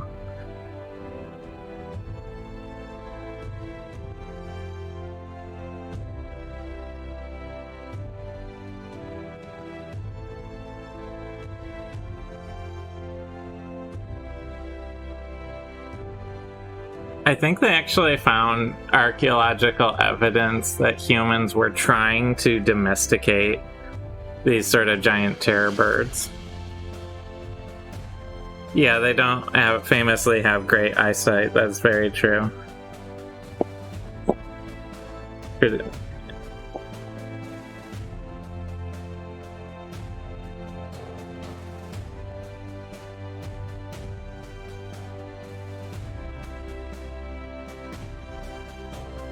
But yeah, I think they found a cave somewhere where, like, ancient humans or humanoids were actually, like, stealing terror bird eggs and, like, growing them, like, raising them, attempting to sort of domesticate these giant terror birds. Alright, so that black is mostly dry. So I'm gonna take the bright yellow here to try and make some pupils. Hopefully, I will do okay with it. This is very much a, you have one shot. If you mess it up, you have to repaint it sort of thing. So I want to get a very good tip on my brush. Open it.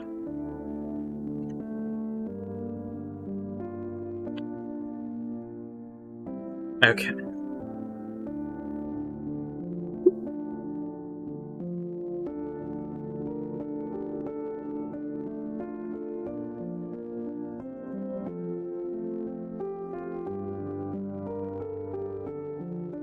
I'm trying to go with a forward-facing pupil, like that. The first one's the easy one. The second one has to match the first one.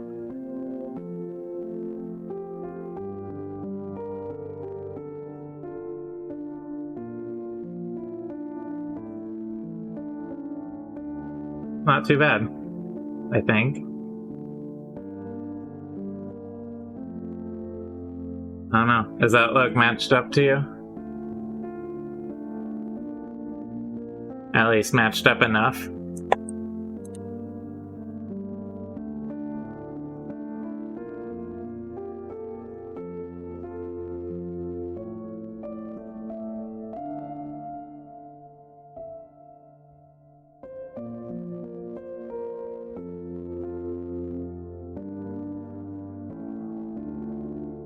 I don't know. I think it will do.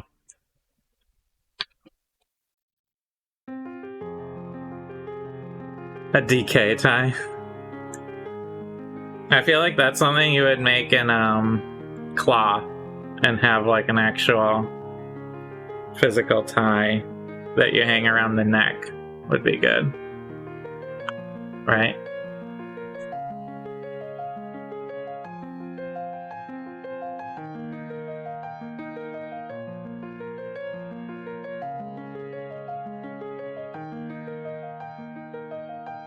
Somehow, just opening that one bottle and doing a wizard hat, yeah, I feel like that's another additional piece you could make out of cloth. Somehow I got my fingers like covered in yellow paint despite barely using any of it. Pretty impressive.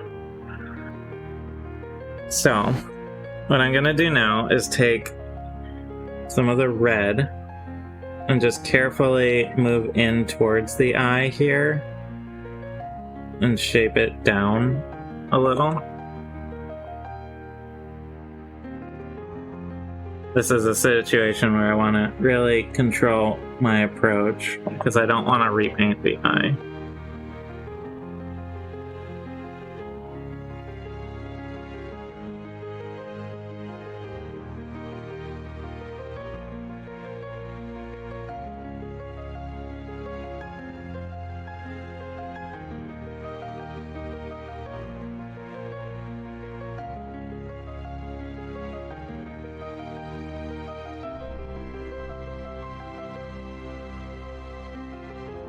Sort of like that.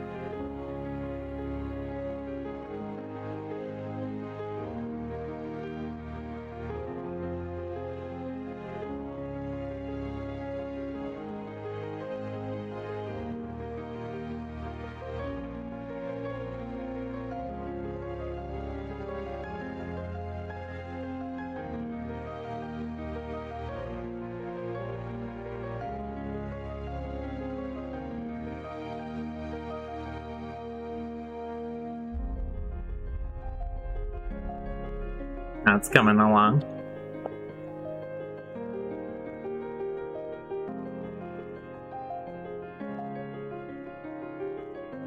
So, I'm thinking... I feel like it could have all sorts of fun cloth accessories. I'm going to go back to my turquoise. So, I have no idea how visible this is, but in real life, you can see spots where the paint didn't adhere fully. There's like, this is maybe one of the larger ones here. A little white speck like that.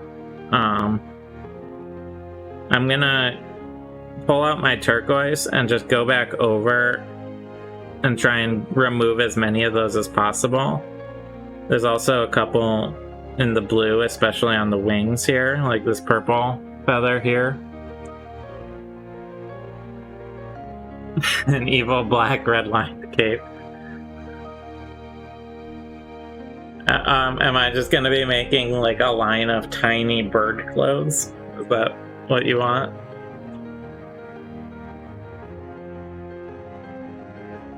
I'm not that good at sewing.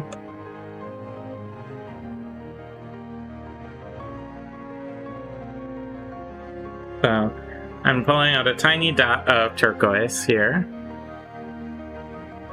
And then my goal is to take my time, slowly go around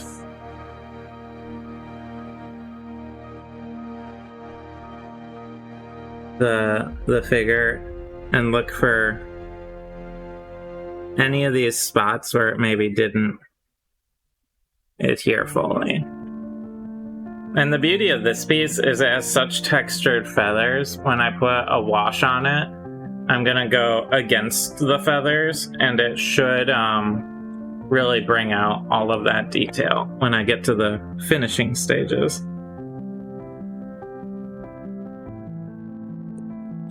Dang it.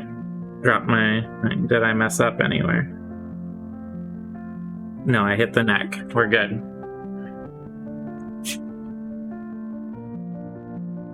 Hey! So try not to drop your brush. That's my top tip.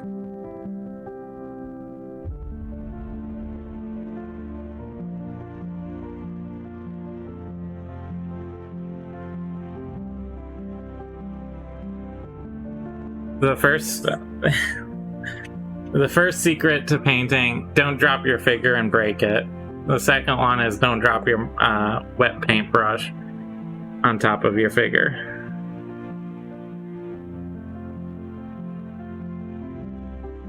Those are my secret painting tips for the day.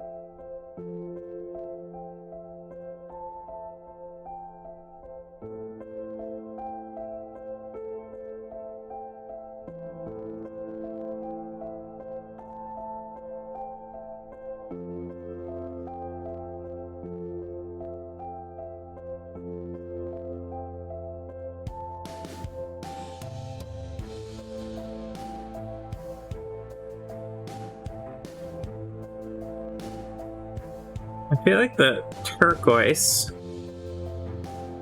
is pretty good. So now I'm going to switch to the blue and do touch up in the blue.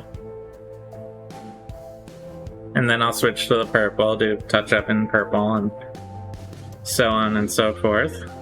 The goal here is I'm sort of trying to begin getting my bird ready for the wash that will bring out all of this texture in the bird. Ooh, I discovered I did hit my bird. So if you see there on the purple feathers on the back of the head, pearlescent highlights. Really? You want me to try and do pearlescent highlights on this bird? I've never used those paints before in earnest, so it's a little bit of a scary proposal.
Let me look at that pearlescent chart you made. Let's see. So you're thinking using these like very shiny pearlescents as like highlights? What, like this green blue here?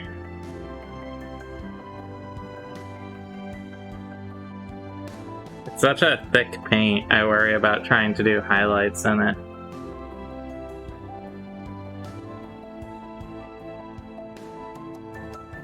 Well, let me keep cleaning up the bird here. I have some purple spots I need to clean.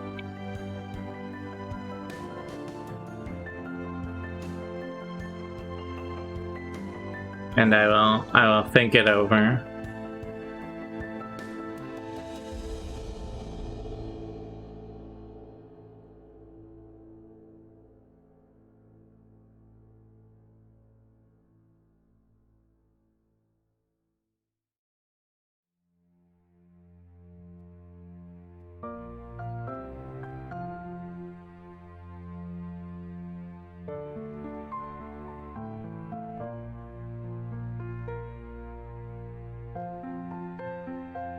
Which feather tips?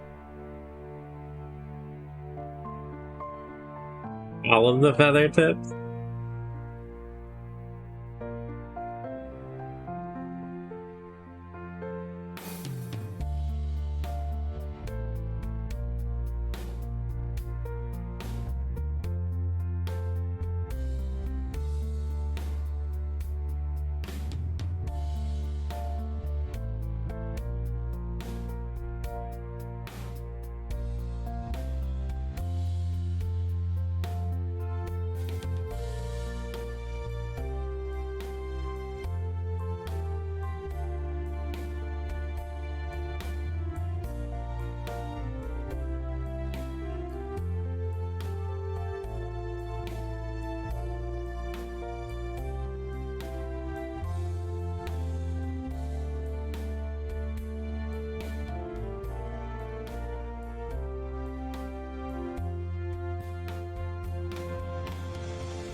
Only in the places I could cover over.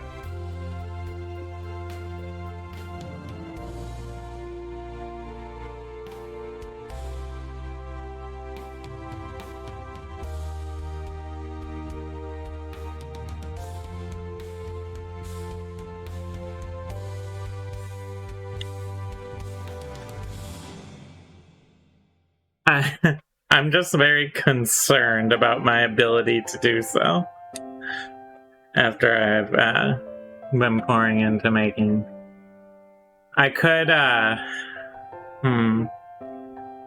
try a little on the breast part here in order to maybe see.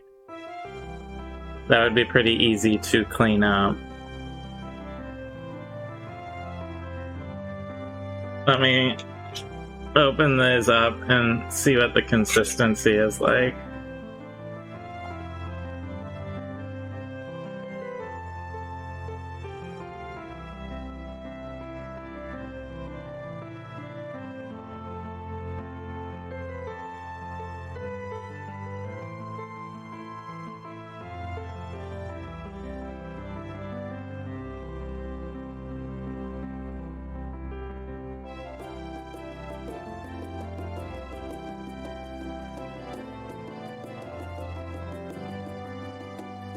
Boy, those are thick.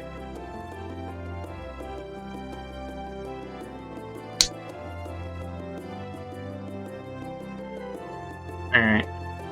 Let's see here.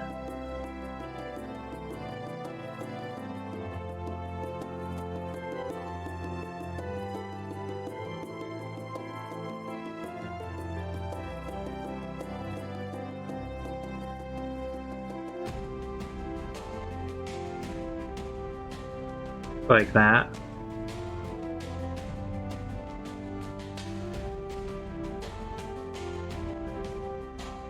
What are you thinking?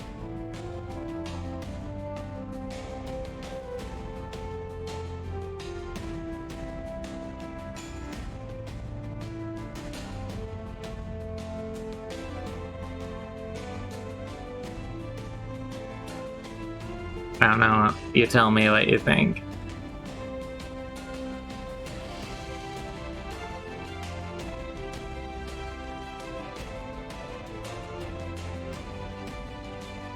I could try doing a little dry brushing.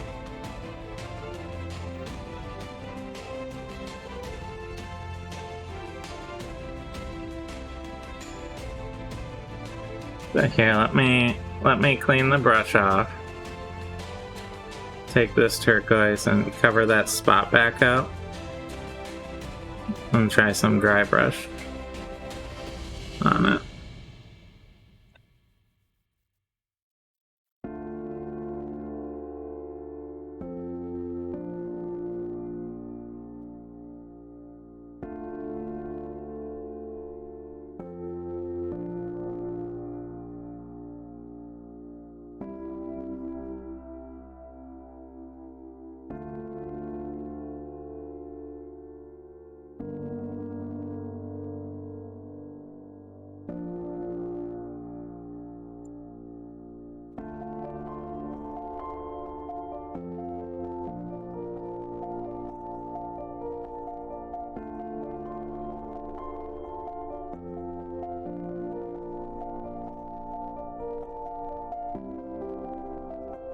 How fast can it run? I think, like, archaeologists thought that the terror birds might run. You can't see it well on your phone. So, like, that little section right here, I've dry brushed a little pearlescent onto to give it a little more of a reflective quality than, like, over here.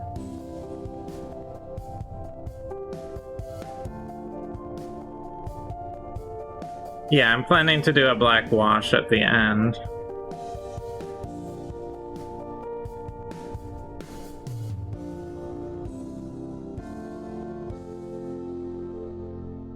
I think they estimated that terror birds had like cheetah speed.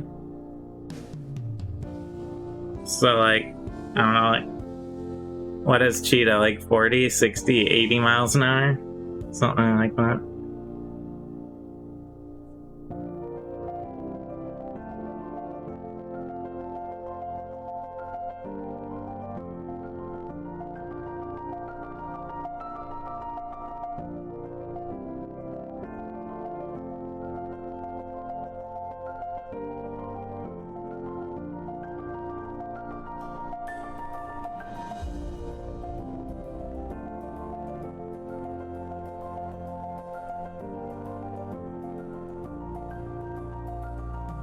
With a dry brush, the pearlescent looks alright, I think. It gets sort of a more of a shiny, reflective quality to it. I just want to be very careful with my volume of application.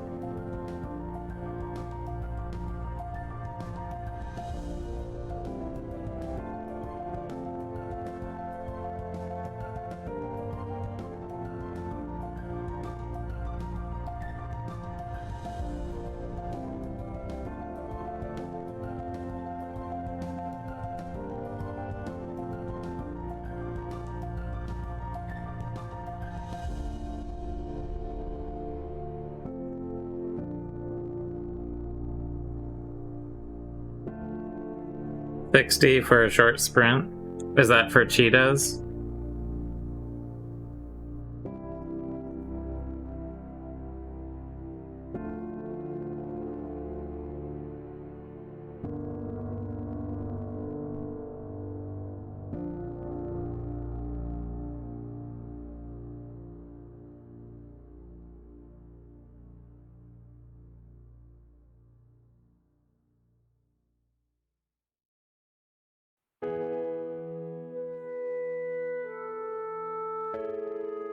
I think the Greyhound runs like 35 or 40.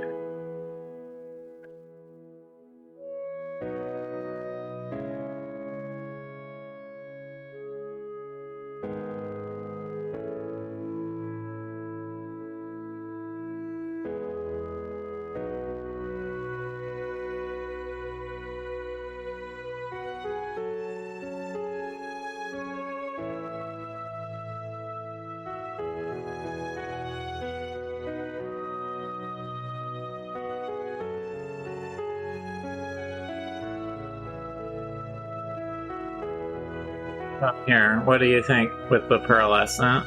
Giving it that sort of glistening look.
Greyhound is 43.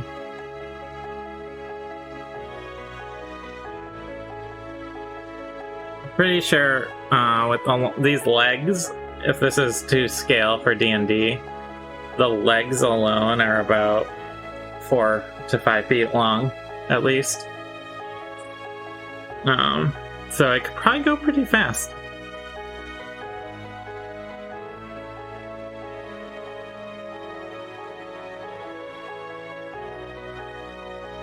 You think the shiny looks okay?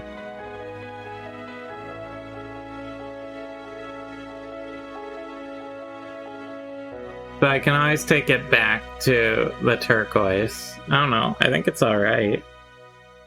Sort of a reflective metallic. Obviously, it will still need a wash no matter what I do.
Speed is up to 75 for a short sprint. Yeah, this could probably do that in a short sprint.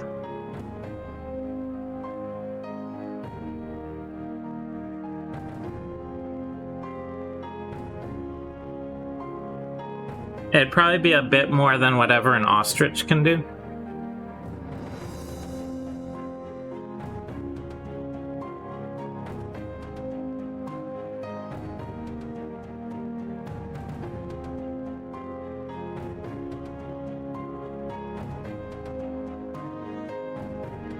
A fantasy ostrich. Well, this animal's not a fantasy creature. This sort of creature actually existed. We have skeletal remains of them. And they were around when humans were around, I'm pretty sure. Down in, like, Australia and everything.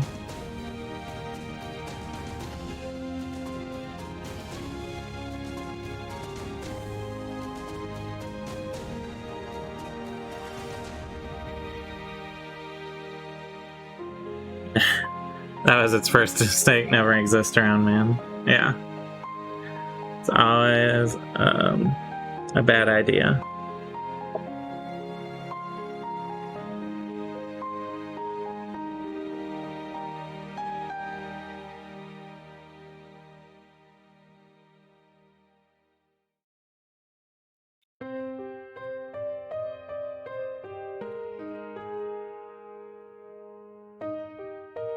Well, if I'm gonna go with this shinier look, that's why dinosaurs eat it out.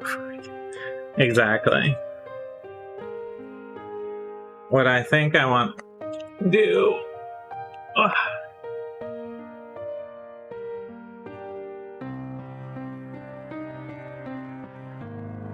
I'm getting like this weird sound. It sounds almost like a helicopter is flying over or something weird.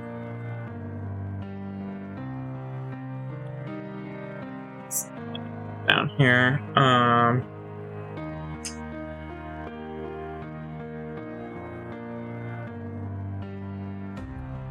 Look through.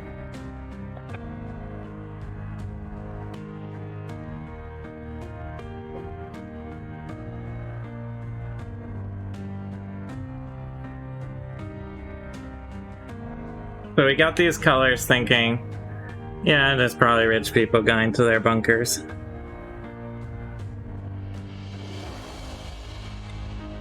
We got these pearl colors thinking of doing them for our sea serpent. But this seems as good an opportunity as any to test them out.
So once I get these spots sort of dry brushed on, I'm going to take the figure off of the stand here and finish up the feet.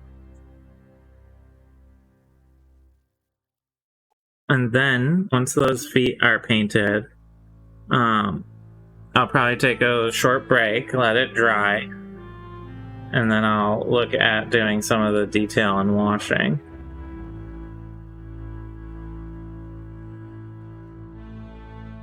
So I get through sort of the bulk of the figure here.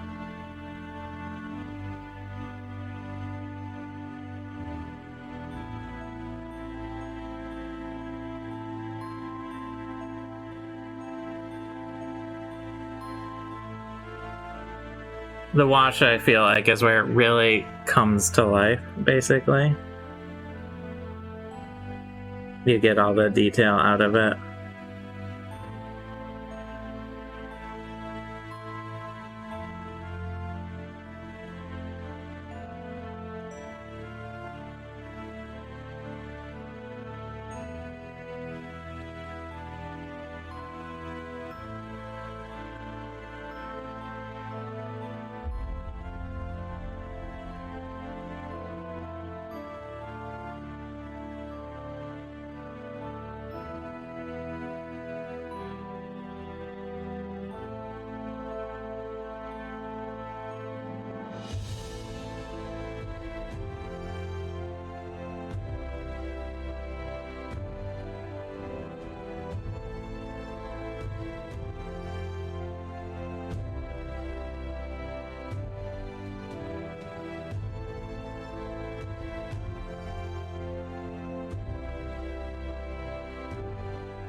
But I think this bird is coming along here.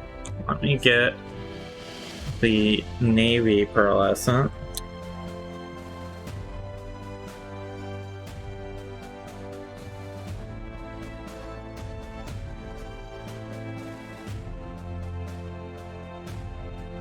I'm also gonna need to wash my tray here in a minute. I'm starting to run out of room. I don't need terribly much of this because there's not all that much blue, dark blue.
Weh.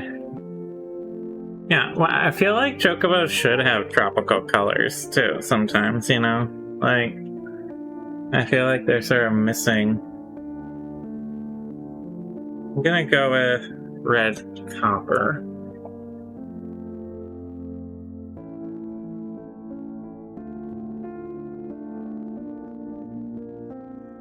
Red here.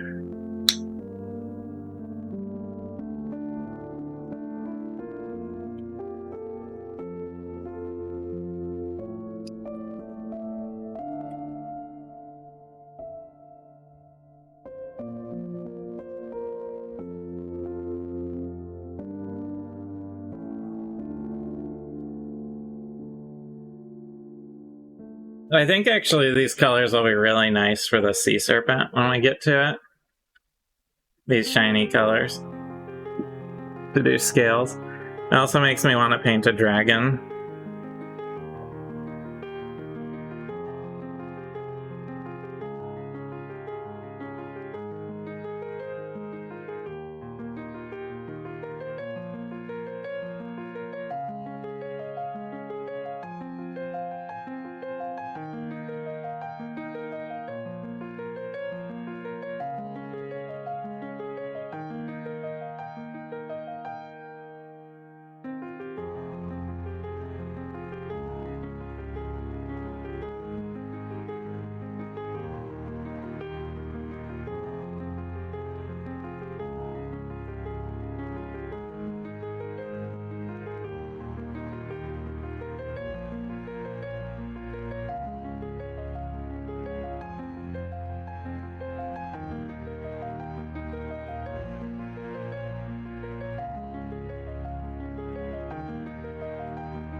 There is the pearlescent paint put on.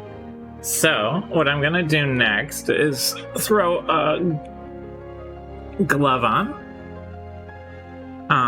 Take it off the base, clean the foot a little, and finish painting up the feet, which I will then, which I'll then let it dry, take a quick break, and we'll finish up the day by finishing up the battle chicken. See if I can remove it without damaging anything. I got it nice and stuck on there, huh? Alright, so that's gonna need a little cleaning. It's part of the reason I didn't try painting the foot. You can see it got a lot of sticky tack with it. So I'm just gonna take a X-Acto knife here, kind of give it a lot of support, scrape off.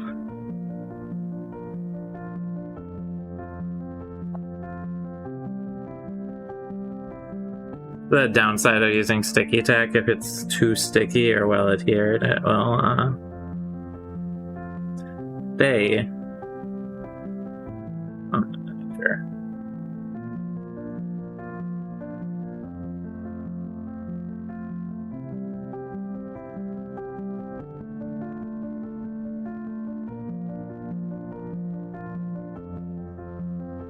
But it makes it a hell of a lot easier to paint.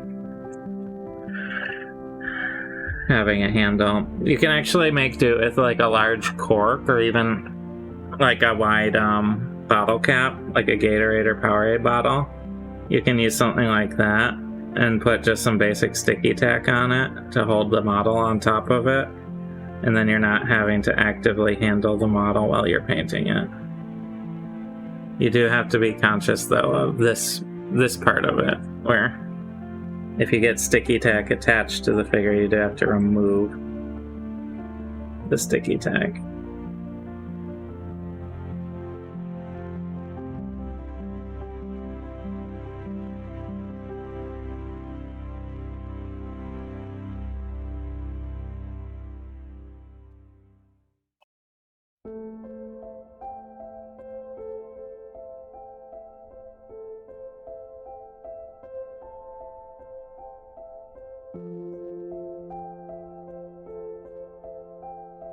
I'm kind of going with a scraping thing just to minimize damaging the figure itself.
This is actually probably the weirdest, most annoying part of making this figure so far.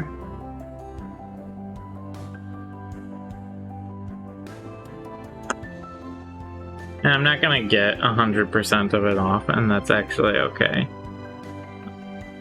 I just want to get the most egregious parts off, like that, right there.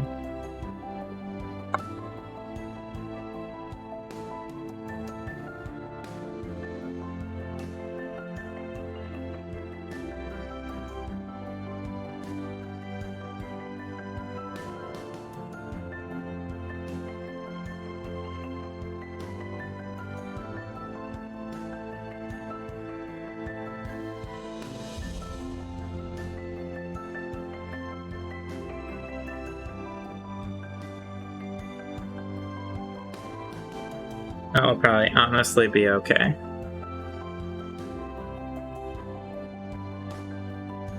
Yes. So the legally distinct Terra Murder Bird has had a makeover and just did a pedicure.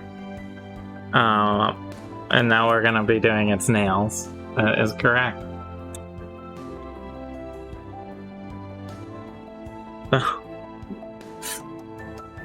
First things first, we'll finish the foot.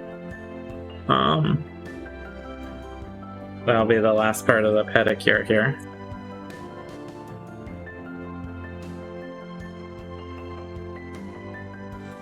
I didn't go all the way down this leg because I had it attached.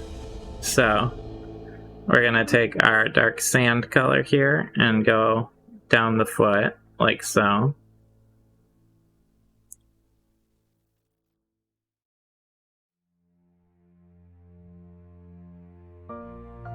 And then we'll get the talons after that.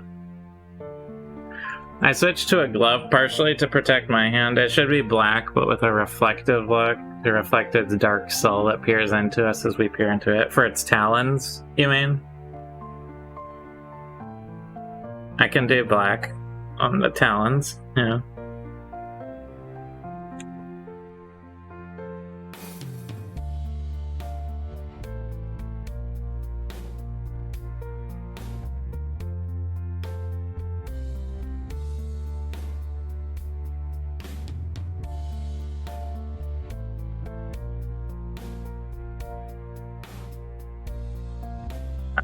There we go.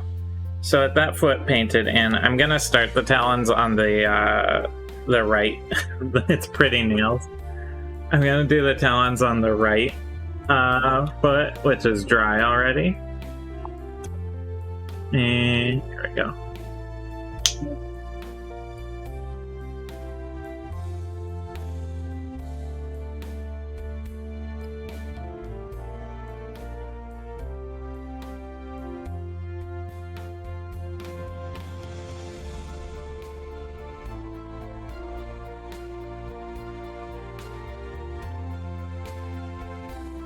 And hopefully the left foot here will be dry by... Yeah, that's why I just got out, was the black pearl.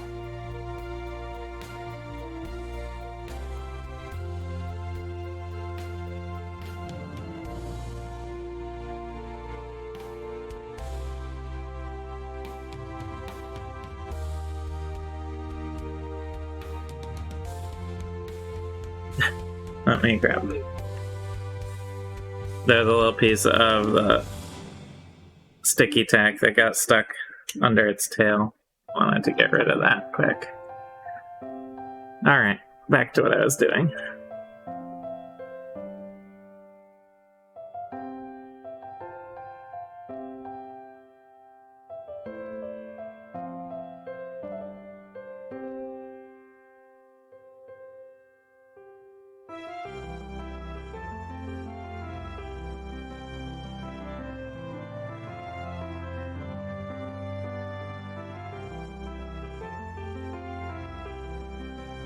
Yeah, I was originally thinking the nails I would do in a white, but black should be pretty good.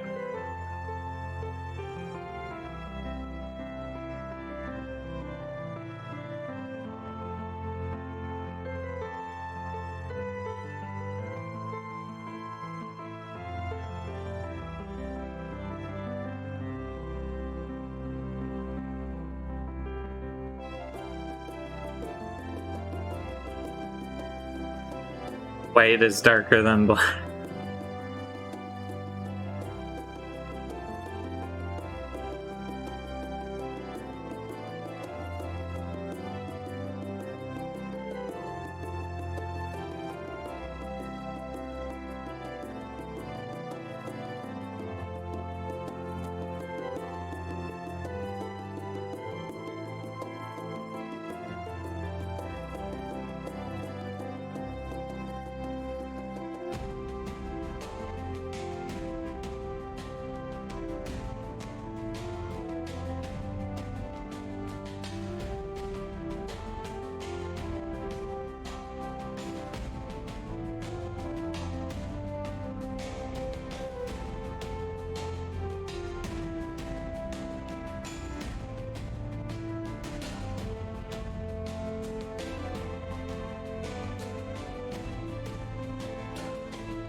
So there's one foot with talons.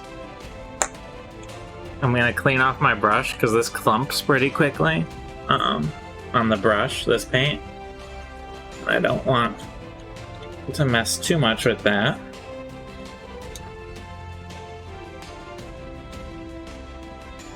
The little spot, the stupid sticky tack that gets everywhere. Alright. So, now to do the other foot, and once I get through this foot, we'll be taking a short break while everything dries up and gets ready for the final finish, the wash, basically, on this big old bird.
We'll add some water on it. Whoops.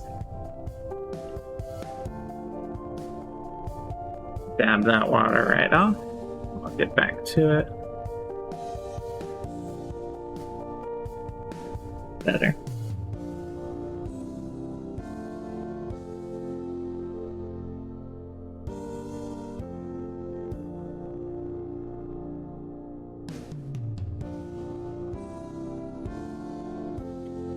Alright, so here is the terror bird painted in, ready for its finishing. I'm gonna take a quick in progress video and picture. Quick. So bear with me while I use my phone.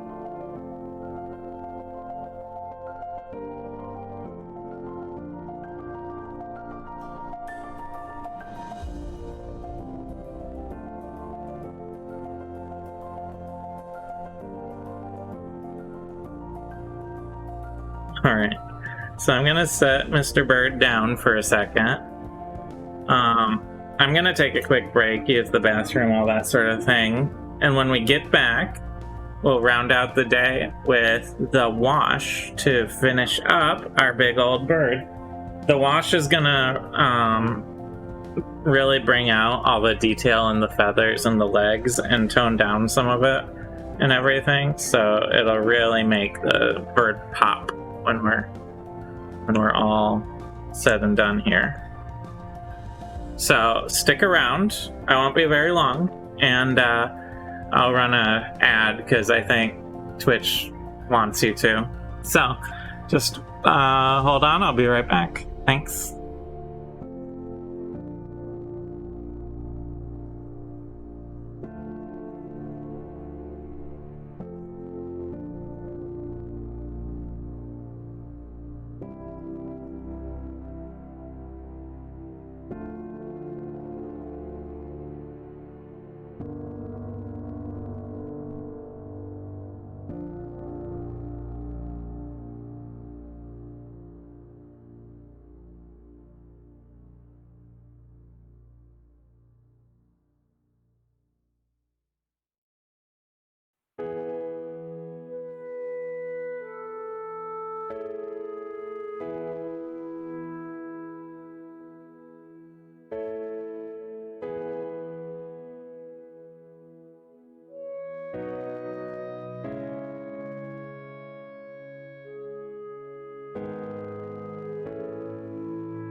All right, we're back. Thanks for sticking around, everyone.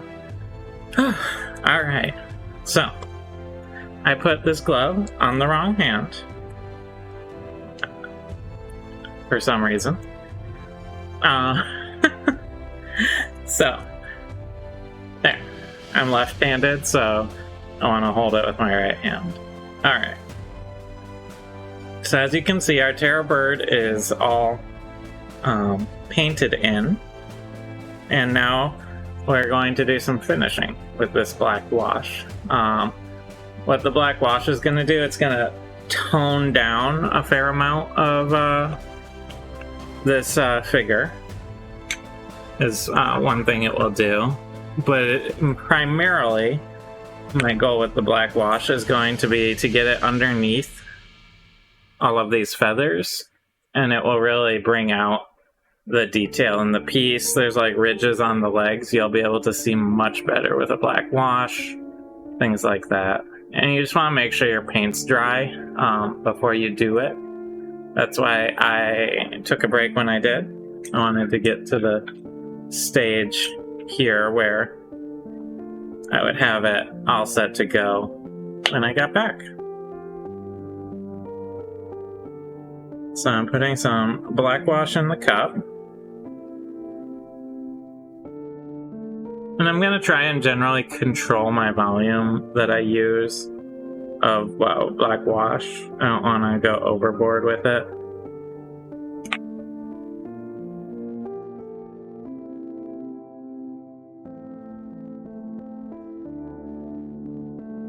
Starting with the legs here, where you're going to see the biggest amount of difference.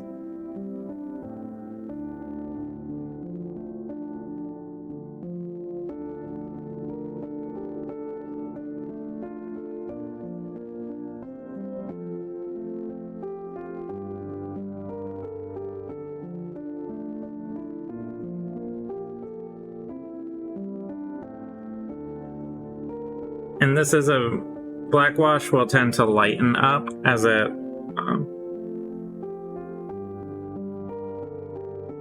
goes. But what I really want to do is get it down into these cracks and crevices and ridges, because that will help highlight the contrast between higher and lower spots on the figure.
So that will start to lighten up over time as it dries, but the the darker spots where the ridges are should really start to shine.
I'm just gonna take my time getting all of this shaded in.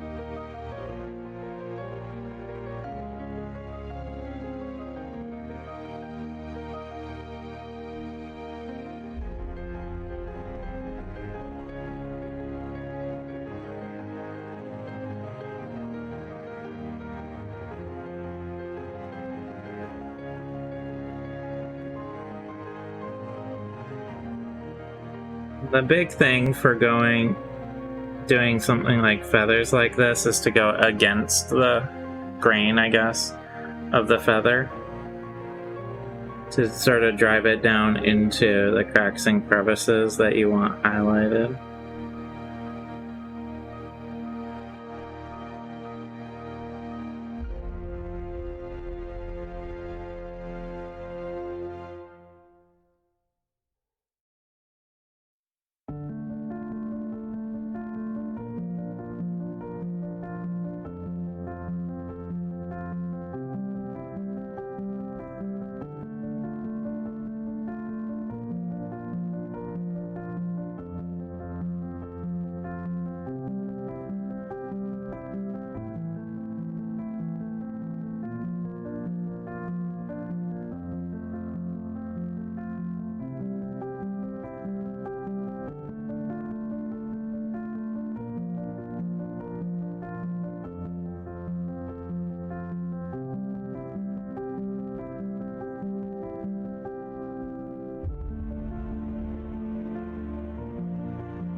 Right now I'm focusing on the blue part, the turquoise part.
After I get through with all the washing on this and getting those feathers darkened in, I might do a little highlight work. Thinking mostly on the legs, because once I get the darker ridges in, there's maybe some spots I want to bring back up and highlight over.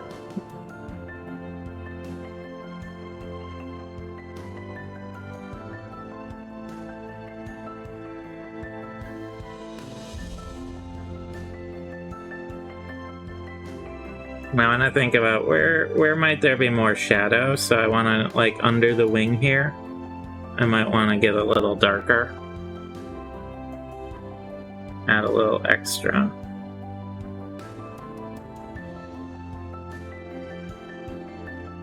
For example. I'm gonna do the rest of the wing now.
Going up towards the head now, and then I'll do the tail.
You think it's looking slick now that the paints are drying? Yeah, thank you. I'm probably gonna highlight the calves a little on the lower limbs, but it should be looking a little more terror birdy.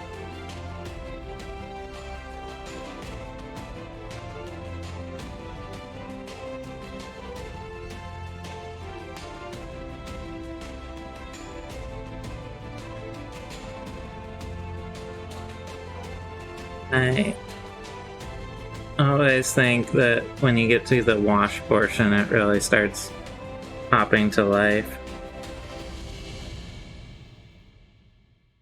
And to get it down in the cracks and crevices on the feathers here.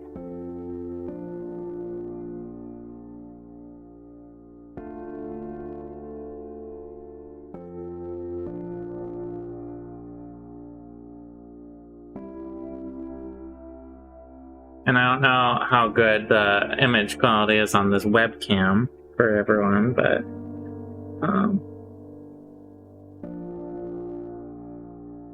I will take better pictures of it and everything when it's done.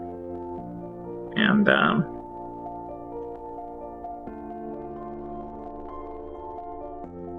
post them on like Instagram and stuff.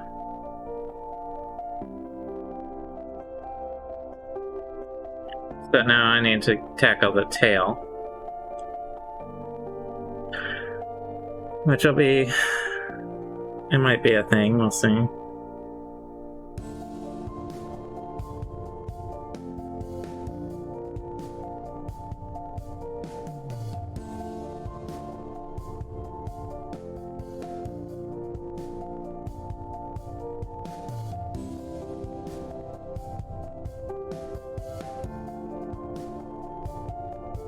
The tail feathers actually have a very nice texture to them in the design. I'm trying to see if I can bring that out a little.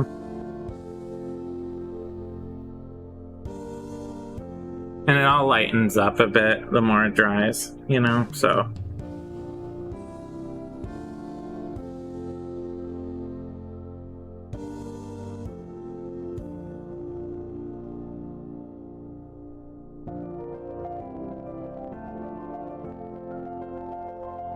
It can look scary, worryingly muddy when it first goes on sometimes. But it does lighten up.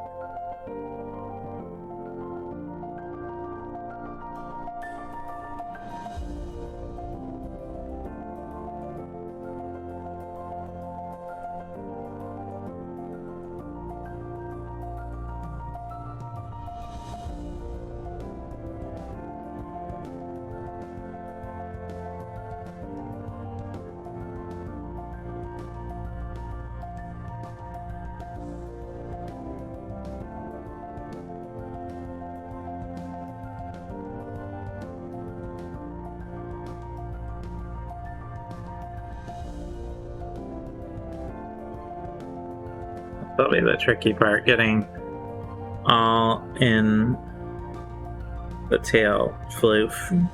It has a very floofy tail that goes all over. I don't want to like leave it awkwardly undone.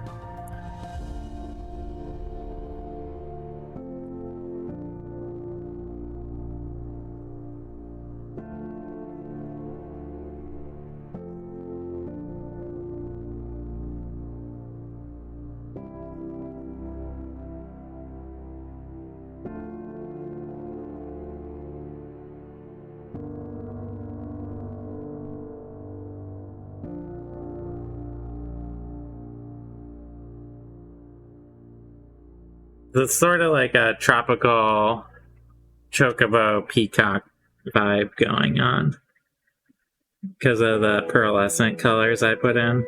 I feel like it added a peacock-like quality to the feathers.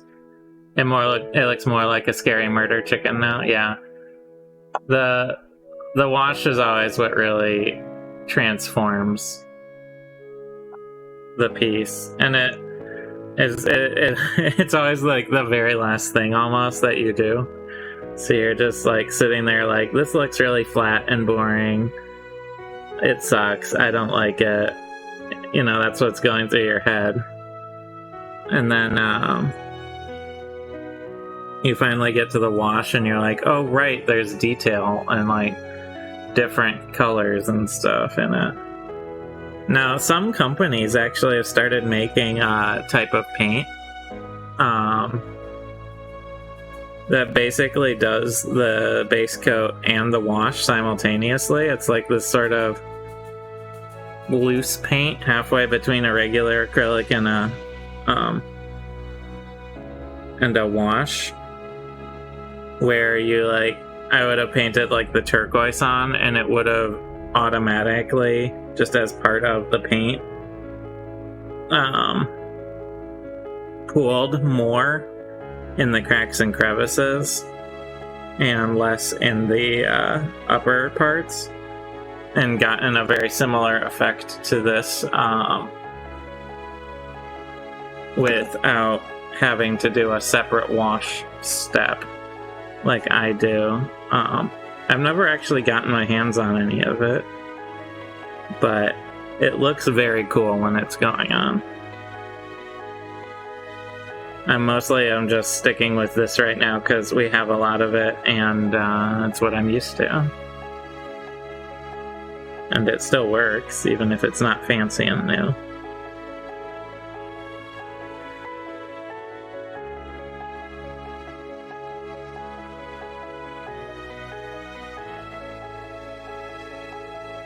Okay, so with the bird looking pretty good now,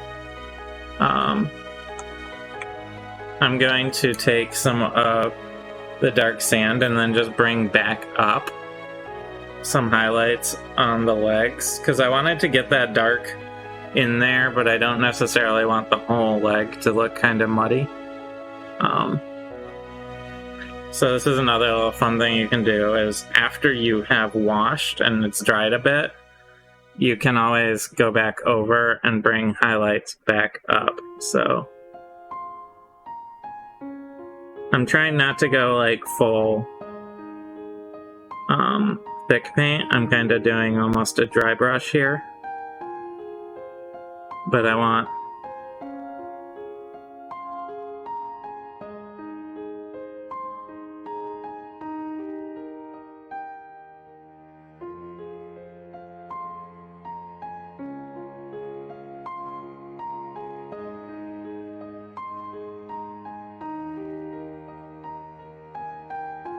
to sort of bring this back up to where it was before. And you can actually like skate across the surface if you want, sometimes, and just get like the top highlights if you're careful.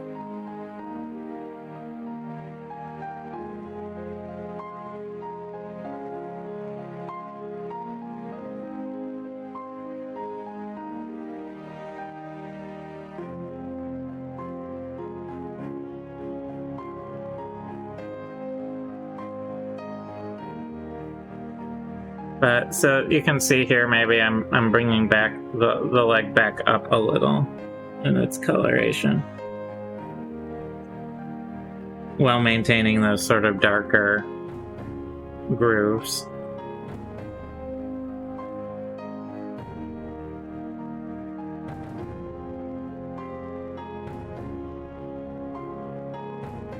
That's the goal, at least. Had a little too much on my brush there, but that's okay. You can actually work with that. Dry off the brush a little and then spread it around.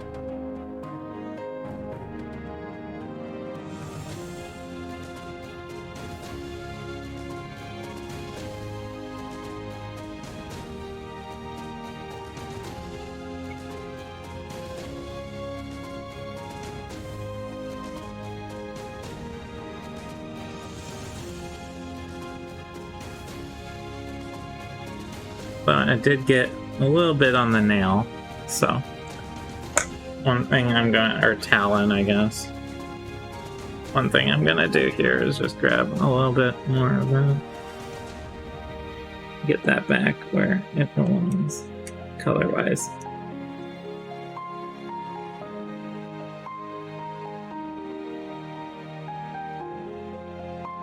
There we go. So, looking over it, this will continue to lighten up a little bit over like half an hour as it dries. So I'm actually going to leave my murder bird here be and let it dry up a bit. I'll set them right there. That looks good. I'm just gonna put a quick base coat on its stand here. It has sort of a terrain that it stands on, sort of like that.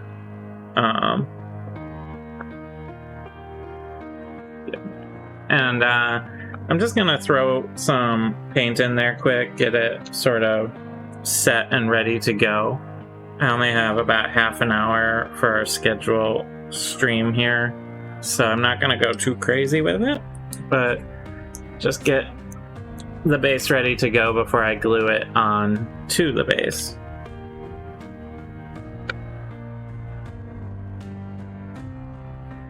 So over here we have some water, so I'm gonna just roughly get the water in.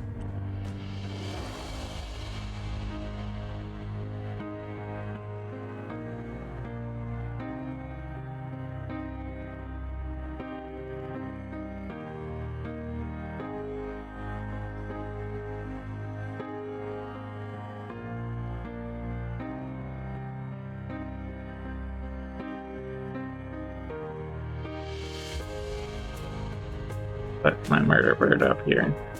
There we go.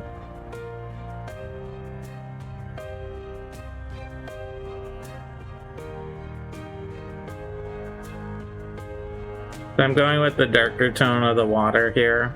I know this is a little less like, ooh, exciting. It's painting some terrain. But, you know, it's good to have it in and ready to go for when it all gets glued together. Stuff like the crab and the snail, what I did, like, they don't have a base because they're just a big ol' animal. But the positioning of this, it kind of requires a base.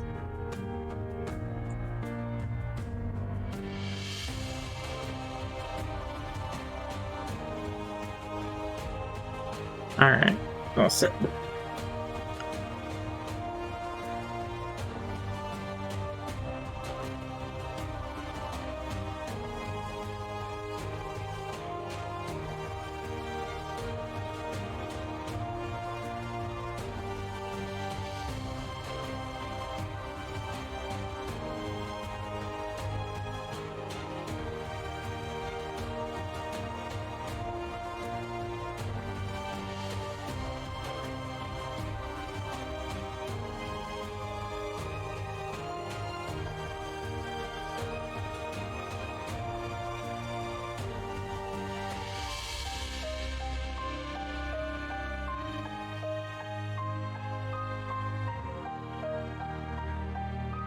And this ground will probably have an umber wash put on it after it dries.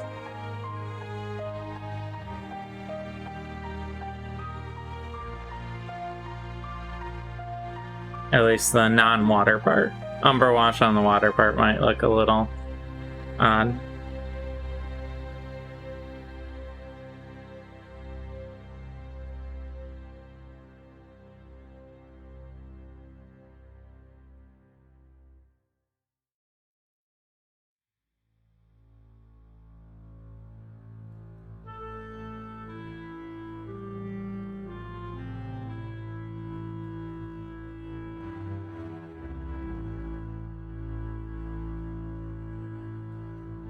Getting this all in will be pretty nice.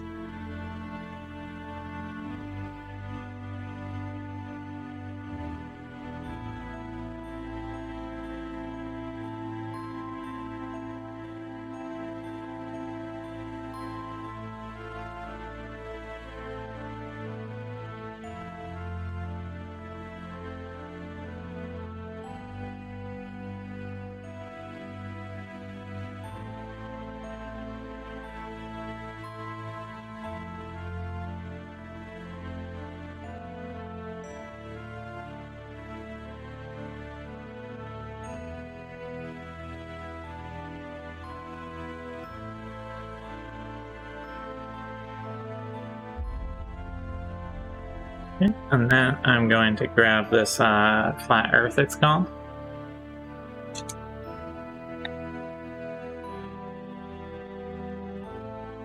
For the rocks. I think this is just a very nice earthy brown color. Good for rocks or ground, things like that.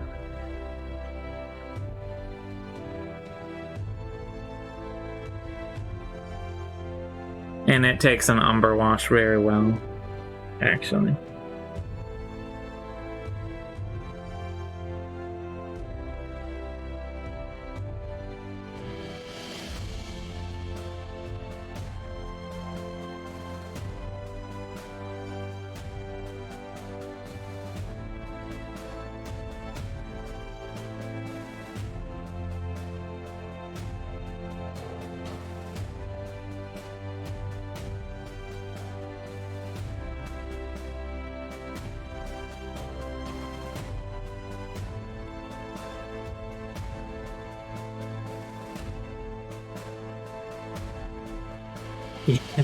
Yes, we put the wash on the murder bird to bring out all the texture.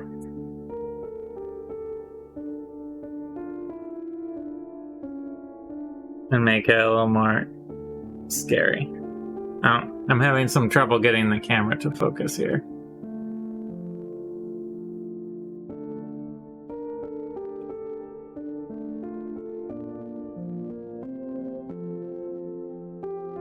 My tropical death chocobo.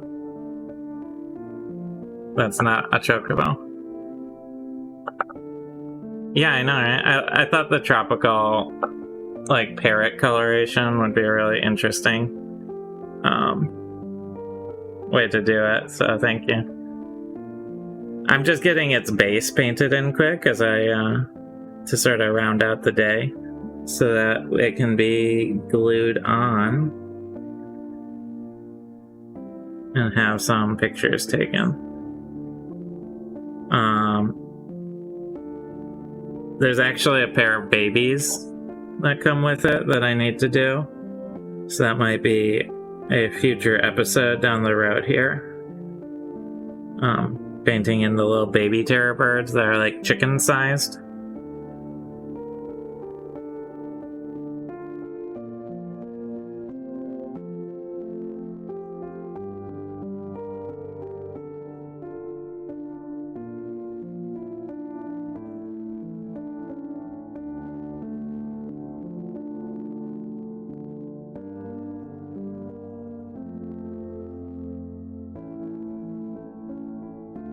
I just need to get all the base colors in on this base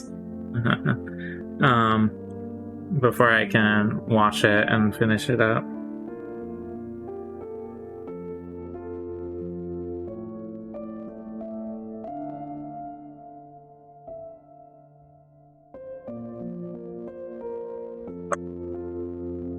Sorry, murder bird.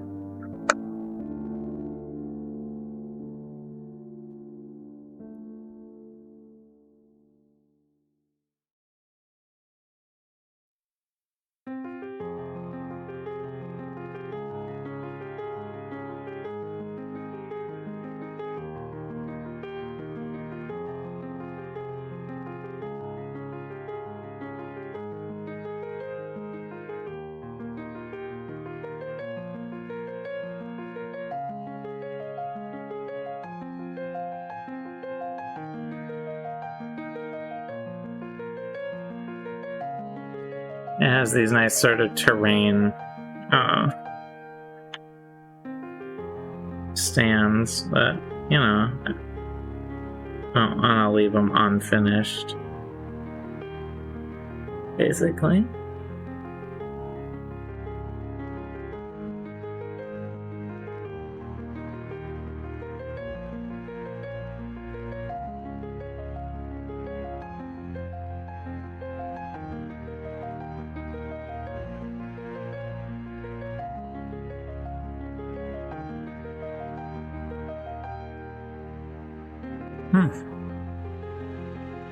This has been a pretty good painting day I'm down in the basement, which is nice because it's way cooler. Right now we're going through sort of a heat wave. And it is humid and gross out. And I don't like it. So, hiding out in the basement and just staying in that sort of more cool, even temperature has been very nice today.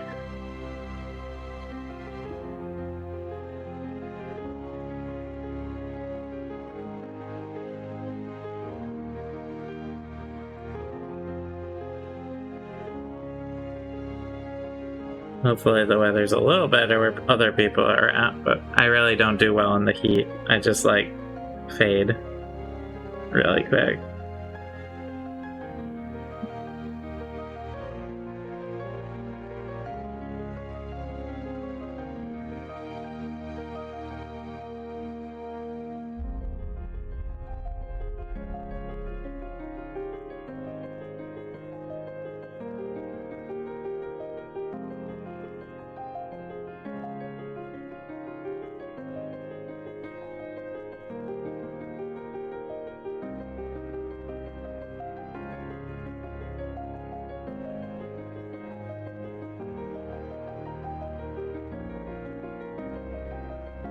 After doing all that detail work on the murder bird, this is a very different change of pace here, doing the base.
Roughed in the colors on the floor here, the ground, from my murder bird.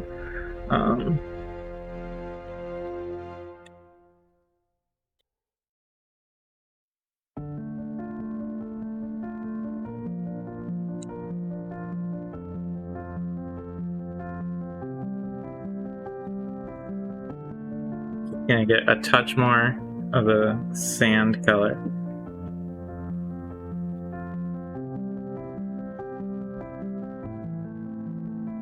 Get along the edges here.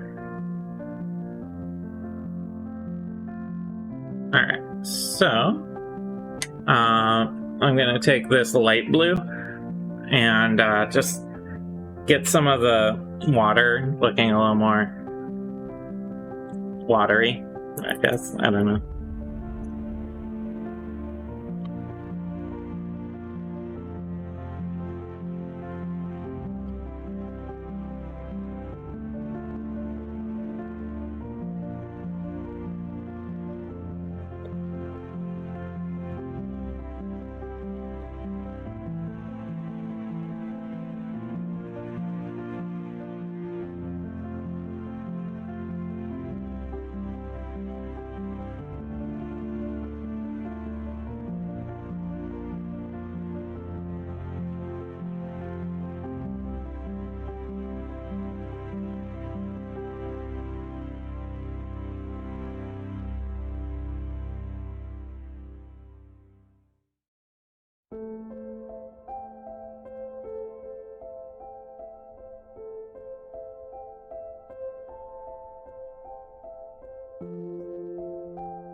There's some little ripples in the floor here.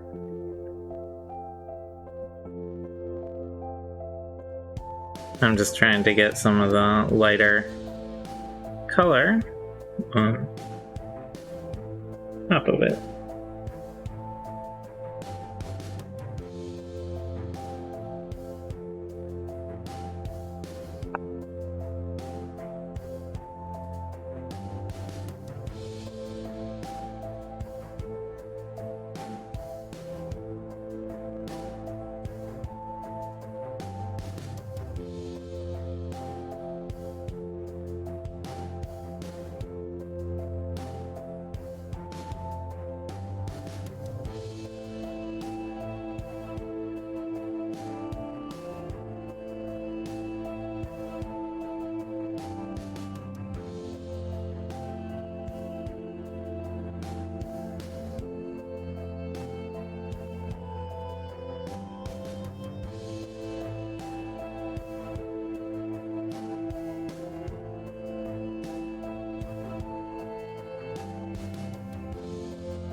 No, air is kind of dry down here.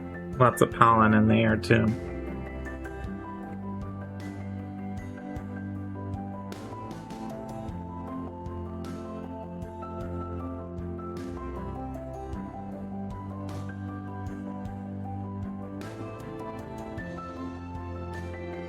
Alright, so once that gets a black wash, that'll look a little more watery.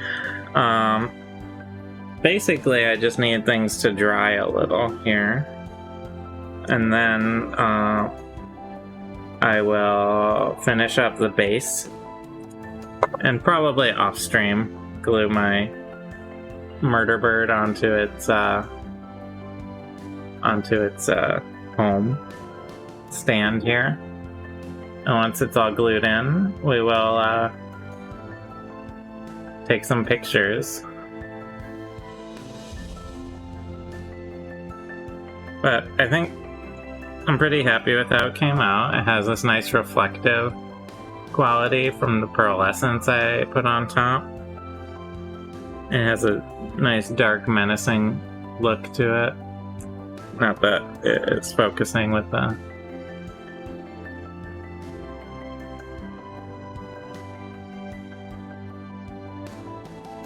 And the longer it dries, the less some of the wash will stand out. It'll sort of fade into it, and we'll get some nice pictures taken. Let's see how long this will take to... I think the water went on first, and it's probably good enough where I can get a little wash on it.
Okay, and then what we'll need for the rest of it is some umber wash, which is brown wash, but a fancier word for it, which I think is over here.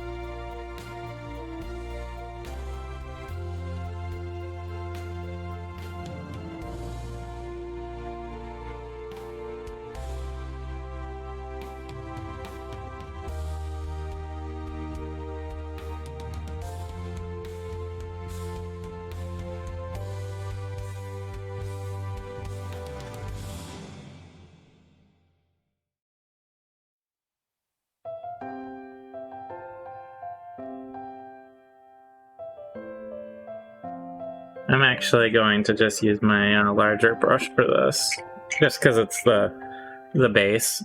It's fine. Like, I don't need to go to like over the top.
So, as you can see, this is a fairly simple, quick and easy base I'm making.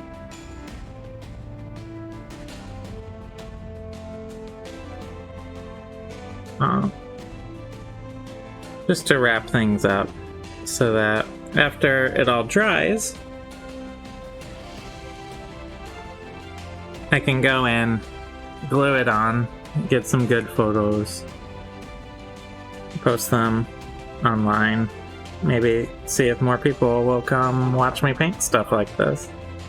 Alright, I think that's the goal.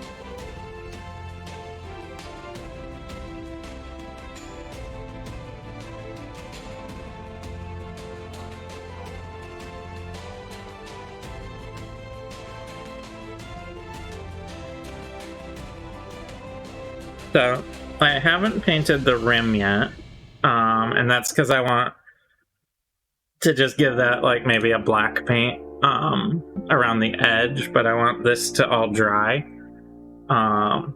before I do that so I can handle it. So there's the quick and dirty base, and here is our nice big tropical murder bird. Quack, quack, right?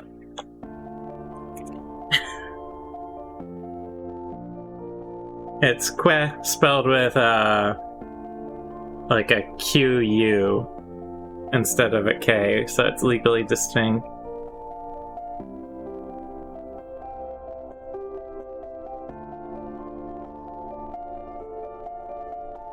So, there is one tropical themed murder bird, and a murder bird stand that it will be glued onto later. I don't know if I'll be going Friday or my dad will, but we'll have someone painting stuff on Friday here starting at 10 a.m. Eastern, going 4 hours or so. Maybe if I'm going, I will paint this one's babies that we can then get all clustered together, because I have 2 little babies of the terror bird that are about that big, about the size of its lower leg there. Yeah, otherwise, thank you everyone who showed up. I think we're gonna do a raid on Tech Violence, who's a fan and supporter of this show, so please stick around for that. And thank you everyone who came, who chatted. I love having people chat so that I can, I'm not painting by myself. I like that a lot. And yeah, follow us, like, subscribe, do all the normal online things that people always say at the end of things.